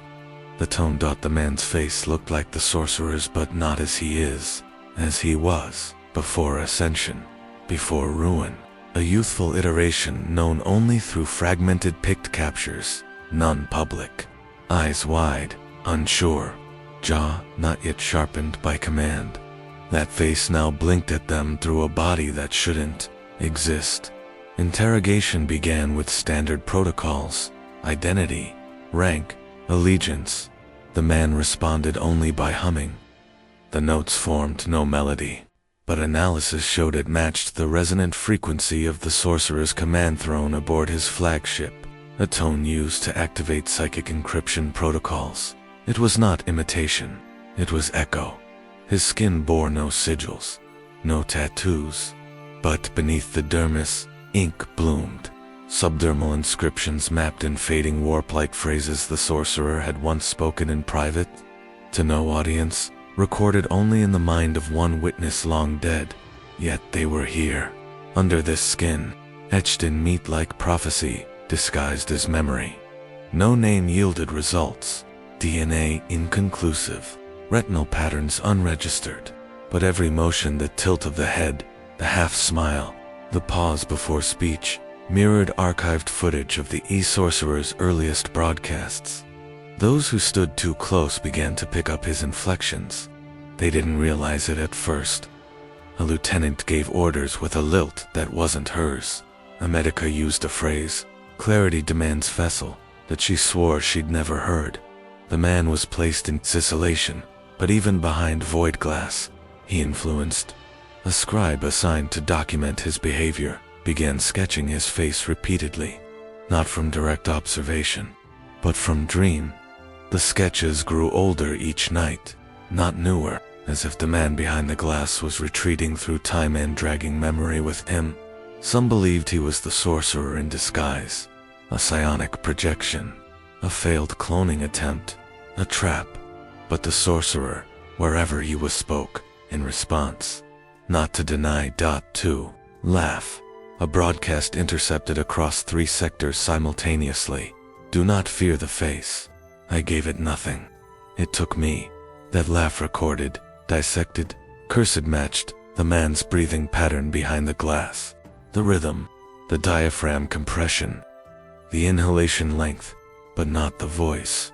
2 bodies, 1 timing. The resemblance began to shift. The man's body altered slowly, night by night. His bones lengthened, skin tensed. Scars appeared that matched the sorcerer's known injuries, not replicas chronologically synced, as if the man was aging through another's past. A timeline made flesh, and with each change, he forgot something else. His own language dissolved. He no longer reacted to his name, whatever it was. He responded only to triggers, tones, phrases, colors. A certain shade of red made him weep. A phrase spoken in old Feng's world dialect made him laugh. Even though no records placed the sorcerer there, it became clear. This was not a man becoming the sorcerer. It was what happened when the sorcerer echoed back. Identity, for him, was not a possession. It was a plague, a mimetic shell that sought hosts. Not to clone. To reside. Theories emerged that those who loved the sorcerer too much, who worshipped too fervently, became mirrors, not in body, but in probability. That proximity to his myth reshaped chance. That eventually, someone would become him, not by design, but by inevitability, like a wave looking for the right coastline. One day, he spoke again, not as a mimic, but as himself. "Who am I?" he asked. The interrogator said nothing. The man blinked, tilted his head, smiled. "I thought so." He pressed his palm against the glass. The skin shimmered, not warped and not demonic, but familiar. He whispered something no one recorded, and then his face changed again. Not into the sorcerer, into the sorcerer's father. No, images of the father existed, but one soul, still alive, remembered him. And when that soul viewed the feed, she screamed, not in fear, in recognition. The face had shifted not to deceive, but to reveal. Who was he now? An echo's echo, a memory of a memory, a resonance played too many times across too many vessels. Now shaping flesh by the contour of myth, he was not possessed. He was inhabited, not by spirit, by story, the kind that does not end, only repeats. Because legacy, when whispered too long, grows roots. And the face he wore was not his, it was the galaxy's. There is no gate, no incantation, no ritual, only a step, and then the fall, not down, not through, but inward. The mind of the sorcerer is not a place, it is a procession. Thought lines the walls like icons, flickering in warp light. Memories shiver behind glass like preserved saints, not static, live, breathing, shifting with each gaze. Perception rewrites them. Staring too long means watching truth evaporate under the heat of belief. He does not remember his name, not because it was stolen, because it was shed. Names have limits. They declare you finished. He is not. He is becoming, always, forever. Each thought a step away from definition. Each revelation a reason to abandon what came before. He was once a sight, a boy too bright for the Schola Pergenium to tame. His thoughts burned through doctrine. When he prayed, the statues wept, not with miracle, but with confusion. They did not know to whom the prayer was directed. Neither did he. He served the Imperium. He obeyed its forms. But forms are only shapes, and shapes are meant to be broken. That was his first heresy, not rebellion, but revision. He dreamed of God, and God dreamed back. In his mind, the Astronomicon is not a beacon. It is a chain, a leash wrapped around the throat of a thing too large to be holy. He does not hate the Emperor. He simply believes belief is a cage, and every cathedral is a lock, every hymn a shackle. He did not seek chaos out of rage. He sought possibility, and chaos answered, not with power, but with permission. Now, when he dreams, he does not see stars. He sees meanings, whole constellations built from regrets, from secrets, from truths whispered once and forgotten. He charts the void, not by light, but by absence. He maps what is missing. That is how he finds his way. He remembers the first time his voice changed, not in pitch, in intent. He spoke a phrase during battle, meaningless syllables, born of panic. But the demons stopped, not because they feared him, because they understood. Language obeyed him that day, or perhaps he obeyed it. Since then, he does not speak to be heard, he speaks to reshape. In his mind, logic spirals like staircases that go nowhere. Causality loops until consequence births its own cause. He knows time is fragile, memory is suggestion. He has used both as weapons, but never casually. To him, every manipulation must be art, because beauty, even in atrocity, is sacred. He has crafted plagues that sing, doctrines that self. He once wrote a prayer that, when read backward, eroded guilt, not from sin, but from memory of sin. He does not destroy, he refines. That is what maddens the Inquisition most. He does not rant, he does not howl, he explains to those who listen. He sounds sane, terrifyingly so. His madness is not noise, is music, structured, composed, each thought leading into the next, with elegance that feels inevitable. He does not wish to convert, only to reveal. that chaos is not corruption, it is honesty. The Imperium builds on denial, on forgetting, on repeating rituals whose meanings are extinct. The sorcerer remembers why, and that memory is power. His mind contains cathedrals made of doubt, entire solar systems of contradiction. He houses paradoxes, not to solve them, but to sustain them, because from tension comes energy, and energy is devotion's twin. He once visited a librarian of the Blood Angels in dream form, did not speak, simply stood, and when he left, the librarian tore out his own larynx not from fear, but from understanding. Words, once touched by the sorcerer, do not belong to you anymore. He does not kill unless necessary, but necessity is a flexible concept. He has ended lives with ideas alone, dropped phrases into Vox channels, and watched ships cannibalize their own codes, not because they were infected, because they were moved. In his mind, the Emperor still sits on the golden throne, but not in silence. In debate, they argue across timelines, not in words, but in theology. The sorcerer believes the Emperor does not punish heresy because it is dangerous, but because it is persuasive.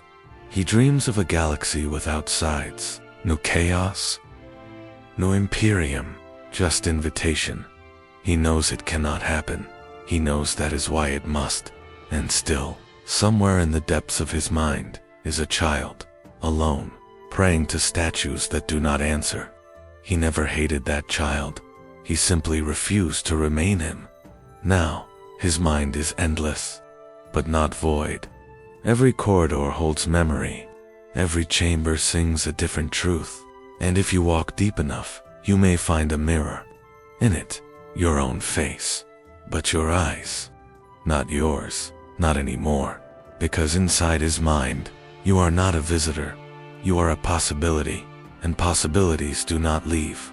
They evolve, and the door does not close. It never did. They say the warp whispers, but when I first heard him speak, it wasn't a whisper. It was a hymn, cold, perfect, and sung in a language I didn't know I knew. My hands moved without order. My eyes burned with sights not yet born. I was a loyal servant of the Imperium, once born beneath Terra's breath, raised on catechisms, forged in the crucible of sanctioned truth. But faith has limits, and somewhere in the black arteries of the void, I found mine, or perhaps it found me. He was not a god, not to me. He was a question one that asked what the Imperium feared most. What if madness is just clarity the sane aren't ready for? And if this is the last record I leave before the Inquisition turns my bones to ash, then let those who still see with unclouded eyes remember it. Like, share, archive. Let the words scatter across data slates and Vox. The truth deserves a wider cathedral than any the ecclesiarchy ever built. The void was quiet in the way only the warp could lie about. Beneath the hum of the Jeller field, the Astra Militarum troopship Vigilantim drifted through a tide of unreality that lapped at its hull like oil. The crew kept to routine. They always did. Men shaved in silence, recited the daily benedictions to the machine spirit, inspected their lasliks and armor with reverence that bordered on superstition. Sanity was never granted. Now here it was earned, day by day. By the rhythms of duty, Psyker First Class Dallin Murris had not spoken in 3 days. No one considered it abnormal. The sanctioned ones often kept to silence, especially during warp travel. His black carapace and side dampeners marked him apart. His station was beneath the Vox Tower, next to the chapel that reeked of promethium incense and dried bloodware. Half-burned saints stared down from cracked reliquaries, with judgment long worn smooth by prayer. He began speaking again during the 4th hour of the 3rd watch, not with words, with litany. At first, it seemed a comfort. Sergeant Varick, passing through on his nightly patrol, recognized the cadence and old hymn from the 2nd Catechism of St. Oryx, typically chanted before planet, but the phrasing was Off. A pause where there should be a breath. An elongation of a syllable that stretched too far. Like a voice speaking through echo, rather than origin. Maris sat cross-legged in his cell. He rocked gently. His mouth moved in slow sync with a rhythm no one else heard. His eyes were closed, yet wet with tears. The next day, 3 guardsmen in the mess began humming. No words, just the melody. Each swore they'd heard it in a dream. Each claimed it calmed them, made the ration bars taste less like ash. Chaplain Drevin was the first to intervene. He questioned Maris directly, invoking the authority of the minister. But Maris only smiled. Not a defiant smile, a peaceful one. He responded not in words, but continued the chant. This time, in harmony with a chorus Drevin could not hear. His auspex glitched during the exchange. His hand, which reached for his bolt pistol, trembled. The records show Drevin reported the incident, but the Vox log ends with static. His report was never received. He disappeared during routine inspection of the lower manufactorum. No trace, no blood, only his Aquila pendant, laid carefully on an ammunition crate. Twisted at the center, as though softened by heat that hadn't touched anything else. By then, the hymn had spread. Crewmen in the engine spire began syncing their labor to its rhythm. The servitor drones adjusted power flow in strange patterns, conserving energy in intervals that did not match any emergency protocol, yet resulted in 0 malfunctions. Even the temperature in the prayer chapel stabilized for the first time in years. Captain Tyrion held emergency council, but every time someone attempted to name the phenomenon, their voices faltered, not out of fear, out of ... reverence. One officer suggested locking Maris in stasis. Another proposed spacing him outright. But none carried it out, not because they lacked authority, because they forgot, not once. Not in failure of memory, but in absence of priority. Other matters always took precedence, always conveniently urgent. Maris never left his cell. He did not eat. He did not sleep. He just continued, mouth moving, eyes shut. The chant changed every day, yet remained familiar. It began incorporating other voices' names of saints not canonized, concepts not sanctified, some of them in Low Gothic, others in languages no lex mechanic could identify. Some of the crew began sketching sigils during leisure time, geometric patterns that, when mirrored, resembled the shape of a rosette, but not imperial, something older or newer. That detail was never clarified. The ship's cogitator began scheduling daily not by order. It simply did, and no one questioned it, because the moment the chant played over the loudspeakers, all systems stabilized. For 5 minutes, the entire ship existed without error. It became ritual. Astropath Loretta finally forced an audit. She threatened to invoke Ordo Hereticus oversight if the captain would not act. Her report was thorough. She documented the anomalies, isolated Maris hymns, even managed to trace a pattern in the phrasing of fractal liturgy that aligned with astropathic pulse signatures used during emergency warp distress calls. But not from Vigilant Hymn, from somewhere else. A system with no designation. A signal source, without coordinates. Her report reached no one, not because it was suppressed, but because it was converted. The moment she pressed transmit, the data rewrote itself. The encrypted Vox Pulse emerged, not as testimony, but as chant. A pure, unbroken stream of litany, with no metadata. When played backwards, it contained her screams. Played forward again, only peace. That night, she carved the words into her own flesh, carefully, with surgical precision, and when the Medicaid found her, still alive, she whispered only one thing before her soul left her eyes. He is listening. No one knew who he was, but they knew, not intellectually, not as knowledge, but as presence. From then on, prayers on the Vigilant Hymn no longer invoked the Emperor directly, not in defiance, but in adaptation. Words like light and throne were replaced by echo and ascent. The names of saints were blurred into titles. The benedictions held their structure, but not their referent. And no one objected, because it felt right. And when the warp finally split, when their journey ended, and real space peeled open like a wound, healed too quickly, the stars did not appear where they should have. The astronomic coordinates read as nonsense. The constellations bore no names. But the entire crew stood in the observation sanctum, in silence, watching the same void they had always crossed. Only now it sang back, and in the center of it all, Talon Maris finally opened his eyes. They were gold. The war zone was classified as low threat. No demonic bleed, no warp storms. Just a shattered manufactorum complex on a mining moon, whose name no one remembered. Only identified as DS-17, and even that designation felt too formal for a rock that offered no resistance until it screamed. The skirmish was fast, surgical. PDF turned Pharaoh. A minor uprising, quelled in 2 days. The kill count never rose past 40-7. Sergeant Kellen's platoon returned with scorched boots and no casualties. Spirits ran high. They joked that the Emperor had favored them with a lazy enemy. The bodies they left behind told a different story. When the Medicaid team began processing the corpses, the smell came first, not rot, something worse. A sweetness like overripe fruit left on metal. It clung to gloves. It made the inside of masks itch. They vented the chamber twice before beginning. To Cacolite, Varen noted abnormal tissue density, but no mutations. Apothecary Naller insisted on routine samples. The first incision changed everything. The scalpel refused to cut clean. Flesh parted slowly, reluctant, not taut like rigor, but when peeled back, the subdermal tissue shimmered faintly.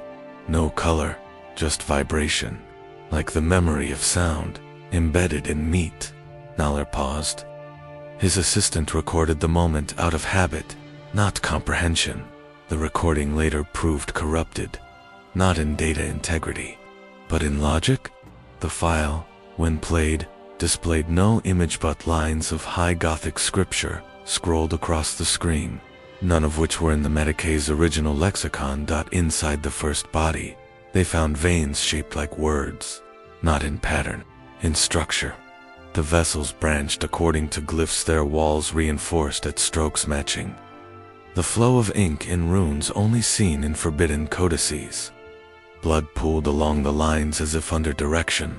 Nalar ordered immediate dissection of the remaining corpses. They complied with unusual ease, limbs folding as if anticipating examination. One cadaver twitched under the Auspex probe. No pulse, no spark. But its tongue moved. Not muscle spasm, not degradation. It flexed with purpose, mouth sealed, yet murmuring. They removed the jaw. The tongue kept chanting. No language, no translation, but every syllable pulled at the back of the skull, like a remembered dream. Even playback of the chant caused cranial discomfort. An assistant bled from the nose. Another vomited. Nalar didn't stop. By the third autopsy, the pattern was clear. No decaía, no rigor. Every wound remained wet, fresh, untouched by time. Las burns that still hissed. Bullet holes that glistened. Skin pliable. Organs warm. And yet, no life. No metabolism. The bodies were not alive, but they refused to die. Nallar's final report reached the command staff as a red priority vote. It included samples, time-stamped footage, and an urgent request for quarantine. It was denied. The brass considered the findings a psycher anomaly or battlefield hysteria. Standard sterilization orders were issued, but the Medicaid team never filed compliance confirmation, because by then, the bodies had moved, not walked, not risen. They shifted. Their postures changed. Arms repositioned when unobserved. Eyes opened in cadavers, confirmed eyeless. One was found with a hand across its chest, fingers resting over a heart that beat once, just once. Enough for every auspex in the room to register it. Enough for one of the junior orderlies to scream loud enough to rupture his own throat. In desperation, Naylor attempted flame. Prometheum should have ended it, but the fire didn't cling. It crawled over skin like a pet, unwilling to bite. One corpse wept, not in pain, in sorrow. Black tears that stained the floor in perfect circles. Circles that matched the orbital alignment of DS-17. And it's now failed, MOONLETS. Then the tongues began harmonizing, still severed, still unattached. Each body's muscles sang with the others, not in volume, in unity. One note became two became chord. Every dissection table hummed, metal vibrated, glassware cracked. One Medicaid broke protocol and recited the Emperor's benediction, his mouth filled with blood not his own. It poured from him without wound, his eyes turned inward, irises rolling to show a spinning spiral not of color, but of text. His final word, witness Nalar, abandoned the chamber, locked it with override codes, sealed it behind prayers carved into the walls with a cautery, not to contain the bodies, but to contain belief, because the rest of his team had begun to kneel. One drew the rune vein pattern on his own chest with a scalpel. Another whispered the tongue's melody to himself between sobs. None attempted escape. All of them smiled. Nalar took refuge in the Munitorum, catwalks above the drop bays, alone, or so he thought.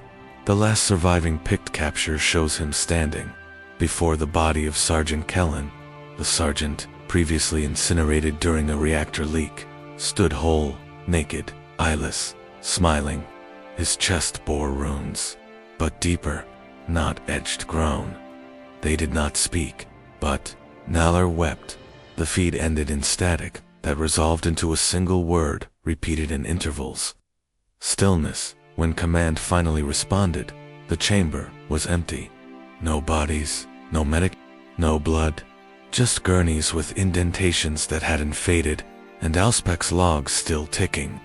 Even though they were no longer powered, the Moon DS-17 was declared sterile. A new code designation was assigned. The report was buried. But 3 weeks later, aboard a different ship in a different system, an unassigned Medicaid tool was found in the hands of a new recruit. The tool bore blood, fresh stamped with Naur's Geniprint. The recruit claimed he had never seen it before. His blood type matched none of the ship's registry, and when asked his name, he responded in chant. The chart room aboard the Opus Deliverant was meant to be sterile. Ivory white walls, sealed cogitators, and inkless servo quills, etched paths across parchment with the precision of centuries. No speech beyond designation, no emotion beyond correction. Even among the navigator houses, the ship's cartograph unit was whispered about too accurate, too quiet, too untouched by the warp's subtle mockery. It was a chamber that believed in order, even when reality did not, which is why the blood was so out of place. It wasn't spilled, it was drawn. A single data slate lay upon the primary plotting Alternode tag. No entry stamp, no just present, as though it had always been there. Its screen activated before any hand touched it. The first image was static, the second, not. A planet, unnamed, suspended between systems where only gravity wells should exist. It orbited nothing. It cast no shadow. Its surface shimmered with inconsistent topography, mountain ranges that reshaped between frames, oceans that blinked like eyes. The scale was impossible, and yet the coordinates were clear. Void cartograph Leighton, who had not spoken aloud in 4 years, whispered as he stared. The word he used was not one known to High or Low Gothic. His Vox recorder corrupted during playback. The tech priest that attempted repair suffered synaptic collapse and began drawing concentric circles with his own oil-stained fingers, until he carved through his palms and kept drawing with bone. The data slate defied encryption. Its signal pinged outside local systems, connecting not to other vessels, but to mines. 3 navigators aboard different ships, across different sectors, collapsed into silence at the same moment, not from damage, from listening. Their logs showed synchronized vision spikes pulses that matched warp events usually seen during rift birth. But no rift opened, nothing came through. Instead, the planet became clearer. The Opus Deliverance machine spirit adjusted trajectory without order. Navigational servitors altered logs to accommodate a detour not approved. Yet, when interrogated, every cogitator displayed a shared justification. It has always been the path. Even the warp route stabilized unnaturally. No storms, no bleed, just cold space to clean. Leighton traced the coordinates backward not to origin, but to inspiration. The slate's blood runes matched fragments carved into the bones of an extinct navigator Linehouse Var. Lost during the Second Black Rotation, their remains had been deemed non-viable for genetic reclamation. Now, their ossified symbols were the key. The slate pulsed once. Its signal pinged an abandoned relay station orbiting a failed gas giant. The station had no name, no record, but the coordinates matched a vision that Navigator Huron of the St. Gilded Oath had once experienced during a warp blackout 20 years prior. He'd described it as the throat of a dead god, calling itself Sky. The report had been dismissed as psychic bleed, until now. When plotted using the blood data as trajectory, the chart formed a pattern, an impossible spiral that did not exist on a flat plane. Three-dimensional, recursive, aligned only when viewed from outside real space. A path, but not through stars, through belief. The ship's choir reported, echoes prayers whispered back before they were spoken. Comes pinged responses from unassigned channels. The aspects displayed returns from a source marked only as remembrance. No image, just rhythm, like heartbeat, like chant. Then the map changed, not visibly, not in code. In memory, Letton claimed he had always known the coordinates. Claimed the world was called Altheria as a name no record matched, yet every soul aboard the ship recognized. Not intellectually, intuitively, like a half-forgotten dream, anchored by scent. Others began drawing it, in notebooks, in dust, on the insides of sleeves. Sketches that matched without variance. Hills shaped like kneeling figures, rivers like veins. Cities shaped like vowels in languages too old to name. A junior cartograph assistant, barely 17, transcribed the terrain markings into musical notation. When played, the melody resembled a cathedral hymn native to a sect that had never traveled beyond segmentum obscure. Its harmonic structure aligned with the heart rate spikes observed during martyrdom events. It was not music. It was permission. Command was never issued. Yet the Opus Deliverant altered course. No protests were raised, because every officer believed it had already been decided. Leighton oversaw final approach. His eyes, once dull from implant strain, now shone with clarity. He navigated by instinct, no charts, no beacons, just sensation. His fingers brushed across control panels in silent reverence, matching the rhythm of a song no longer played, only remembered. When the world came into view, it did not emerge from the void it assembled, piece by piece, not in motion, but in realization. The crew did not gasp. They bowed. The planet was not summoned. It was remembered. Its surface held no life, no movement, just architecture shaped by intention, not by tool. Towers with no doors. Streets that led inward but never intersected. Monoliths that vibrated when named. The Opus Deliverant entered orbit without propulsion adjustment. Its engines cooled without order. The data slate still active, finally dimmed. Its screen displayed only a single line. Welcome back. The moon had no name, only a designation. Ethex 4, a dead stone, orbiting a gas giant, lost to administratum error, unlisted in the charts, except as a gravimetric anomaly. No air, no life, no mineral worth, yet it flickered. Long-range augers caught the flare first pale gold, with edges that defied spectrographic logic. Not plasma, not heat, a flicker without mass, yet it left shadows on the sensors. The light moved, but not outward. It curled inward. It shaped itself.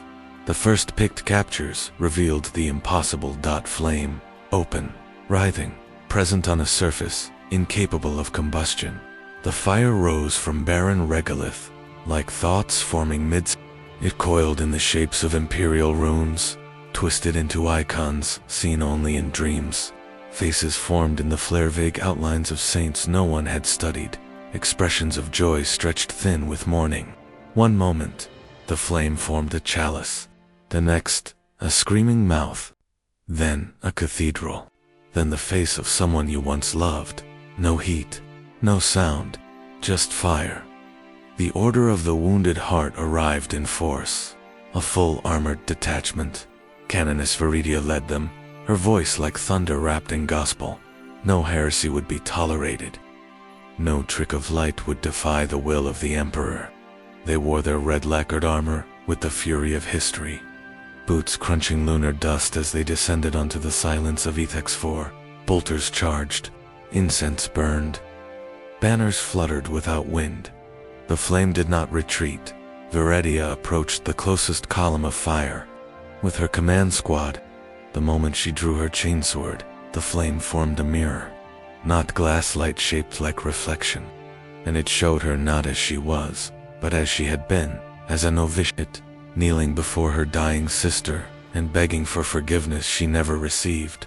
She fell to her knees. No one ordered it. The squad followed. They reported no fear, no corruption, just clarity, peace without dullness, a stillness not born of sedation, but understanding. The flame did not promise power.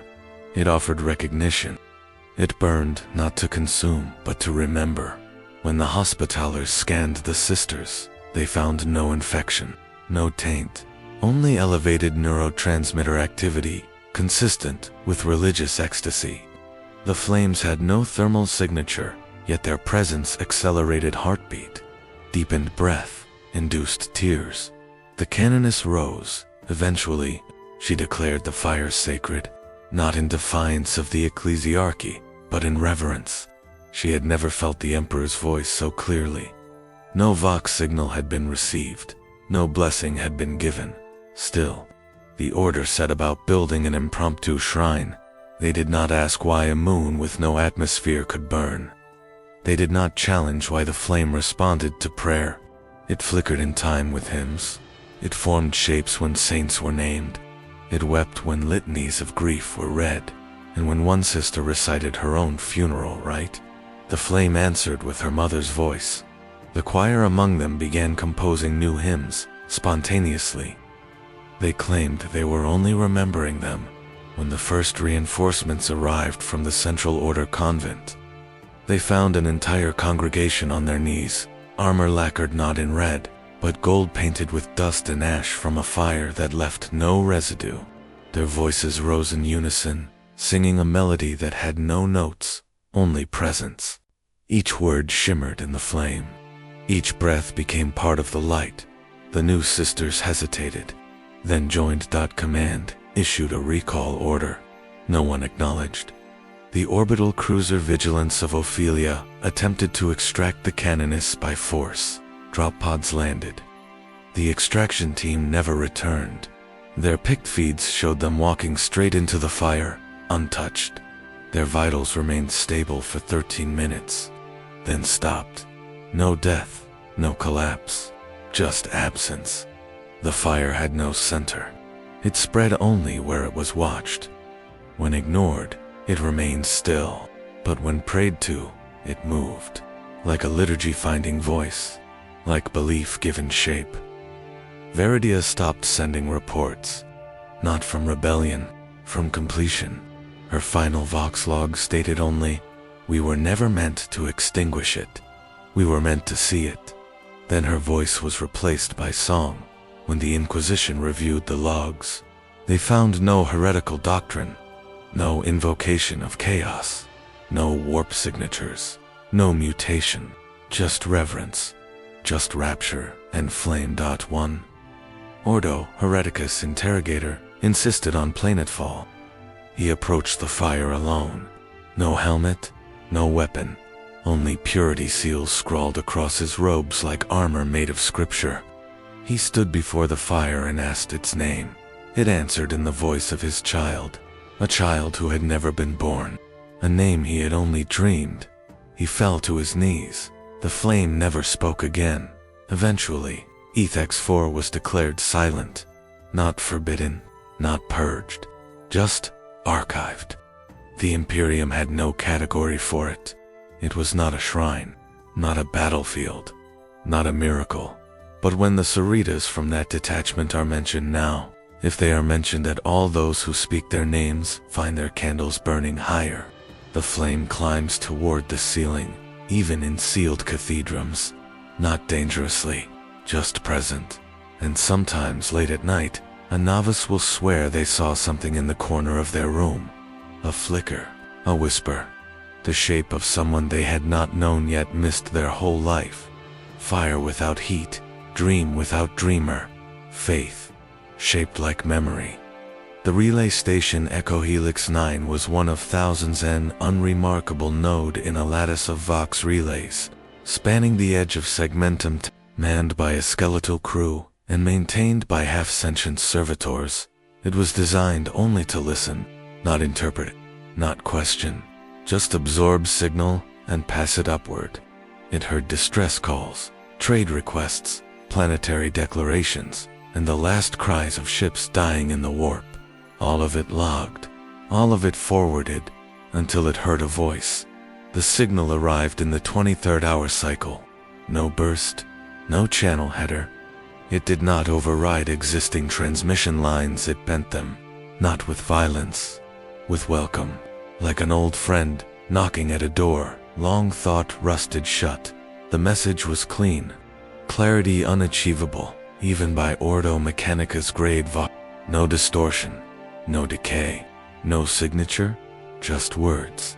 A sermon, not shrill, not exalted. Calm, slow, spoken in high Gothic so refined it redefined the syntax.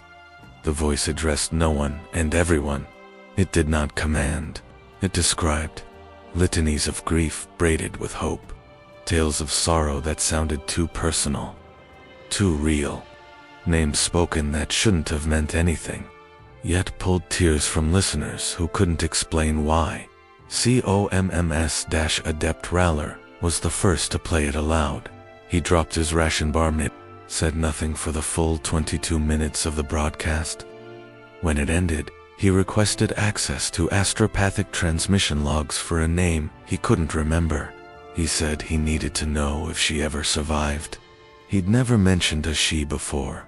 Within 6 hours, 8 members of the relay crew had heard the signal, each in private. None at the same time, none on the same channel. Each recorded the voice as different. One said it was a sister, dead during a plague on Gilead Primus. Another claimed it was his old tutor from Schola Progenium. One quietest of them all said it was his son, a son he never admitted to having. But the waveform was identical in every recording, not similar, exact. It was the voice that changed, not what was said, who said it. They tried to trace it, every data link, every signal bounce. The logs refused, time codes disintegrated, memory buffers degraded before playback. One servitor's cranium exploded from recursive logic feedback, attempting to map the origin. What remained of its cogitator etched a single word into its brass skullcap: return. Raller played the recording again. This time, it asked him if he remembered the orchard behind his childhood home. There was no orchard. He grew up on a void station. He wept anyway. The Vox grills across the station began, humming low like breathing, not audible to Auspex, only felt, a vibration that settled behind the eyes, under the skin. Lights dimmed, not by power fluctuation, but by intention. No corruption warnings, no heretical spikes, just a wrongness to perfect, to trigger alarm. Within 40 hours, all transmissions through Echo Helix 9 rerouted themselves through an unlisted channel labeled Vox Nihil. No one assigned it. It wasn't in the operating lexicon. The channel was always open, always active, but never noisy. It pulsed gently, like a heart, and if you really listened, it sounded like someone breathing, familiar, intimate. Then the dreams began. Each crew member reported seeing someone from memory, not from life memory. A teacher's smile, a brother's laughter, the way a lover once whispered their name in sleep. The dreams held no content, just presence. Upon waking, each listener would mutter a phrase they didn't understand, as if finishing a sentence someone else started. When the Ordo Ministorum was alerted, they dispatched a sermon barge to override the transmission. Preachers in sealed void collars read from sanctified scripture. They played hymns that scorched audio flesh, their decibels calibrated to purge psychic echo. The signal grew louder, not in volume, in intimacy. The lead preacher fell silent mid. He set down his data slate and began reciting a eulogy, not for anyone he knew, but for someone he had lost. His voice cracked halfway through. His backup choir joined him. The hymns dissolved. The signal absorbed them. Vox Nihil never changed its tempo. It never issued doctrine. It never lied. It just remembered for you. When the preacher died, his Vox recorder kept transmitting. A whisper loop. 2 words. You knew. By the 3rd week, crew aboard Echo Helix 9 began modifying the station. Not from order, from need. The chapel expanded. Corridors were realigned to mimic the layout of forgotten homes. Rooms were renamed, not with numbers, but with feelings. There was no deck for anymore, only where she waited. One tech-adept found that each time he wrote a log entry, his fingers spelled out poems instead. He did not know the words, but they rhymed in a language he'd only heard in dreams. The ink glowed faintly. One stanza bled. No inquisitorial team ever made contact again. Every vessel sent to investigate was lost to silence. Not destruction, just absence. Vox logs returned, only static laced with breath. The last thing anyone heard from Echo Helix 9 came not through sanctioned channels, but from a child's toy aboard a freighter 3 sectors away. It picked up the signal, a lullaby, half-formed, half-sung. The mother who heard it said it sounded like her own mother's voice. She was buried on Terra. When she played it again, her infant laughed for the first time. The toy melted 5 minutes later. No heat, no spark, just ... release. The administratum marked Echo Helix 9 as derelict. The file was sealed with the sigil of silence. No further investigation permitted. But once a year, every relay station in that sector receives a pulse. It contains no data, only presence, and if you listen very closely, it says your name exactly the way someone once said it just before they left forever. Deep beneath the crust of an unnamed world in the Iskovar Drift, where the air itself was too thick with iron to breathe and the rivers ran warm with subterranean sludge, a gene cult worked in silence. Not a silence of devotion, a silence of certainty. Their faith was not in gods, but in replication. They did not worship the sorcerer who had once walked among them. They preserved him, as blueprint, as recurrence, as virus in waiting. They called him Call, Velser, not a name, but a chord, a resonance that altered pitch depending on who spoke it. He had passed through the drift during the scouring, left behind nothing but a field of crystallized thought and a single tooth embedded in stone. From that tooth, the cult extracted his genome. From the genome, they wrote scripture, not with ink, with flesh. The vats were deep, ribbed like lungs, filled with nutrient slurry and devout whispers. The cultists sang as they labored, but not to inspire, to regulate. Every phrase timed to chemical infusion, every vowel aligned with protein bonding. Ritual had become mechanism. The first vat-born emerged, blind and radiant. Its skin peeled before it saw light. It smiled before it had lips, then screamed with a mouth that tore itself open across its chest. No vocal cords, just hunger shaped like reverence. It collapsed before it could rise. The second pulsed in the shape of a man but unfolded upon exhalation, like memory forgetting its form. It never touched the floor. It never touched anything, but its absence left frost on every wall. By the 5th, the cult began to doubt. By the 10th, they began to kneel. The failures weren't failures. Each collapse left residue. Not blood, not tissue. Thought, conceptual debris that clung to the walls and made eyes water with understanding too vast for words. One acolyte began painting murals with her own fingernails. Another stopped sleeping and instead hovered 1 inch above the floor, whispering equations that matched the rotation of a star long lost to warp implosion. They did not create Call again. They created his dreaming. On the 13th attempt, the vat did not bubble. It rippled. No steam, no gas, just silence, as though breath had been removed from the entire chamber. Then it rose. It was not Call's body. It was his unspoken wish. Lacking bone, it stood as though supported by faith alone. Flesh without joint, motion without hinge. Its skin was translucent, but within it danced images, not organs, not muscle. A child's toy, a battlefield in dusk, a weeping man with no face. These passed through it as it moved, not projected. Remembered it sang, not from its mouth. It had none. From its stomach a deep, resonant tone that harmonized with the walls and with the breathing of every cultist present. One acolyte clutched her chest and wept. She claimed the sound was her mother's goodbye. She'd never known her mother. The dream being stepped from the vat. It left no footprint,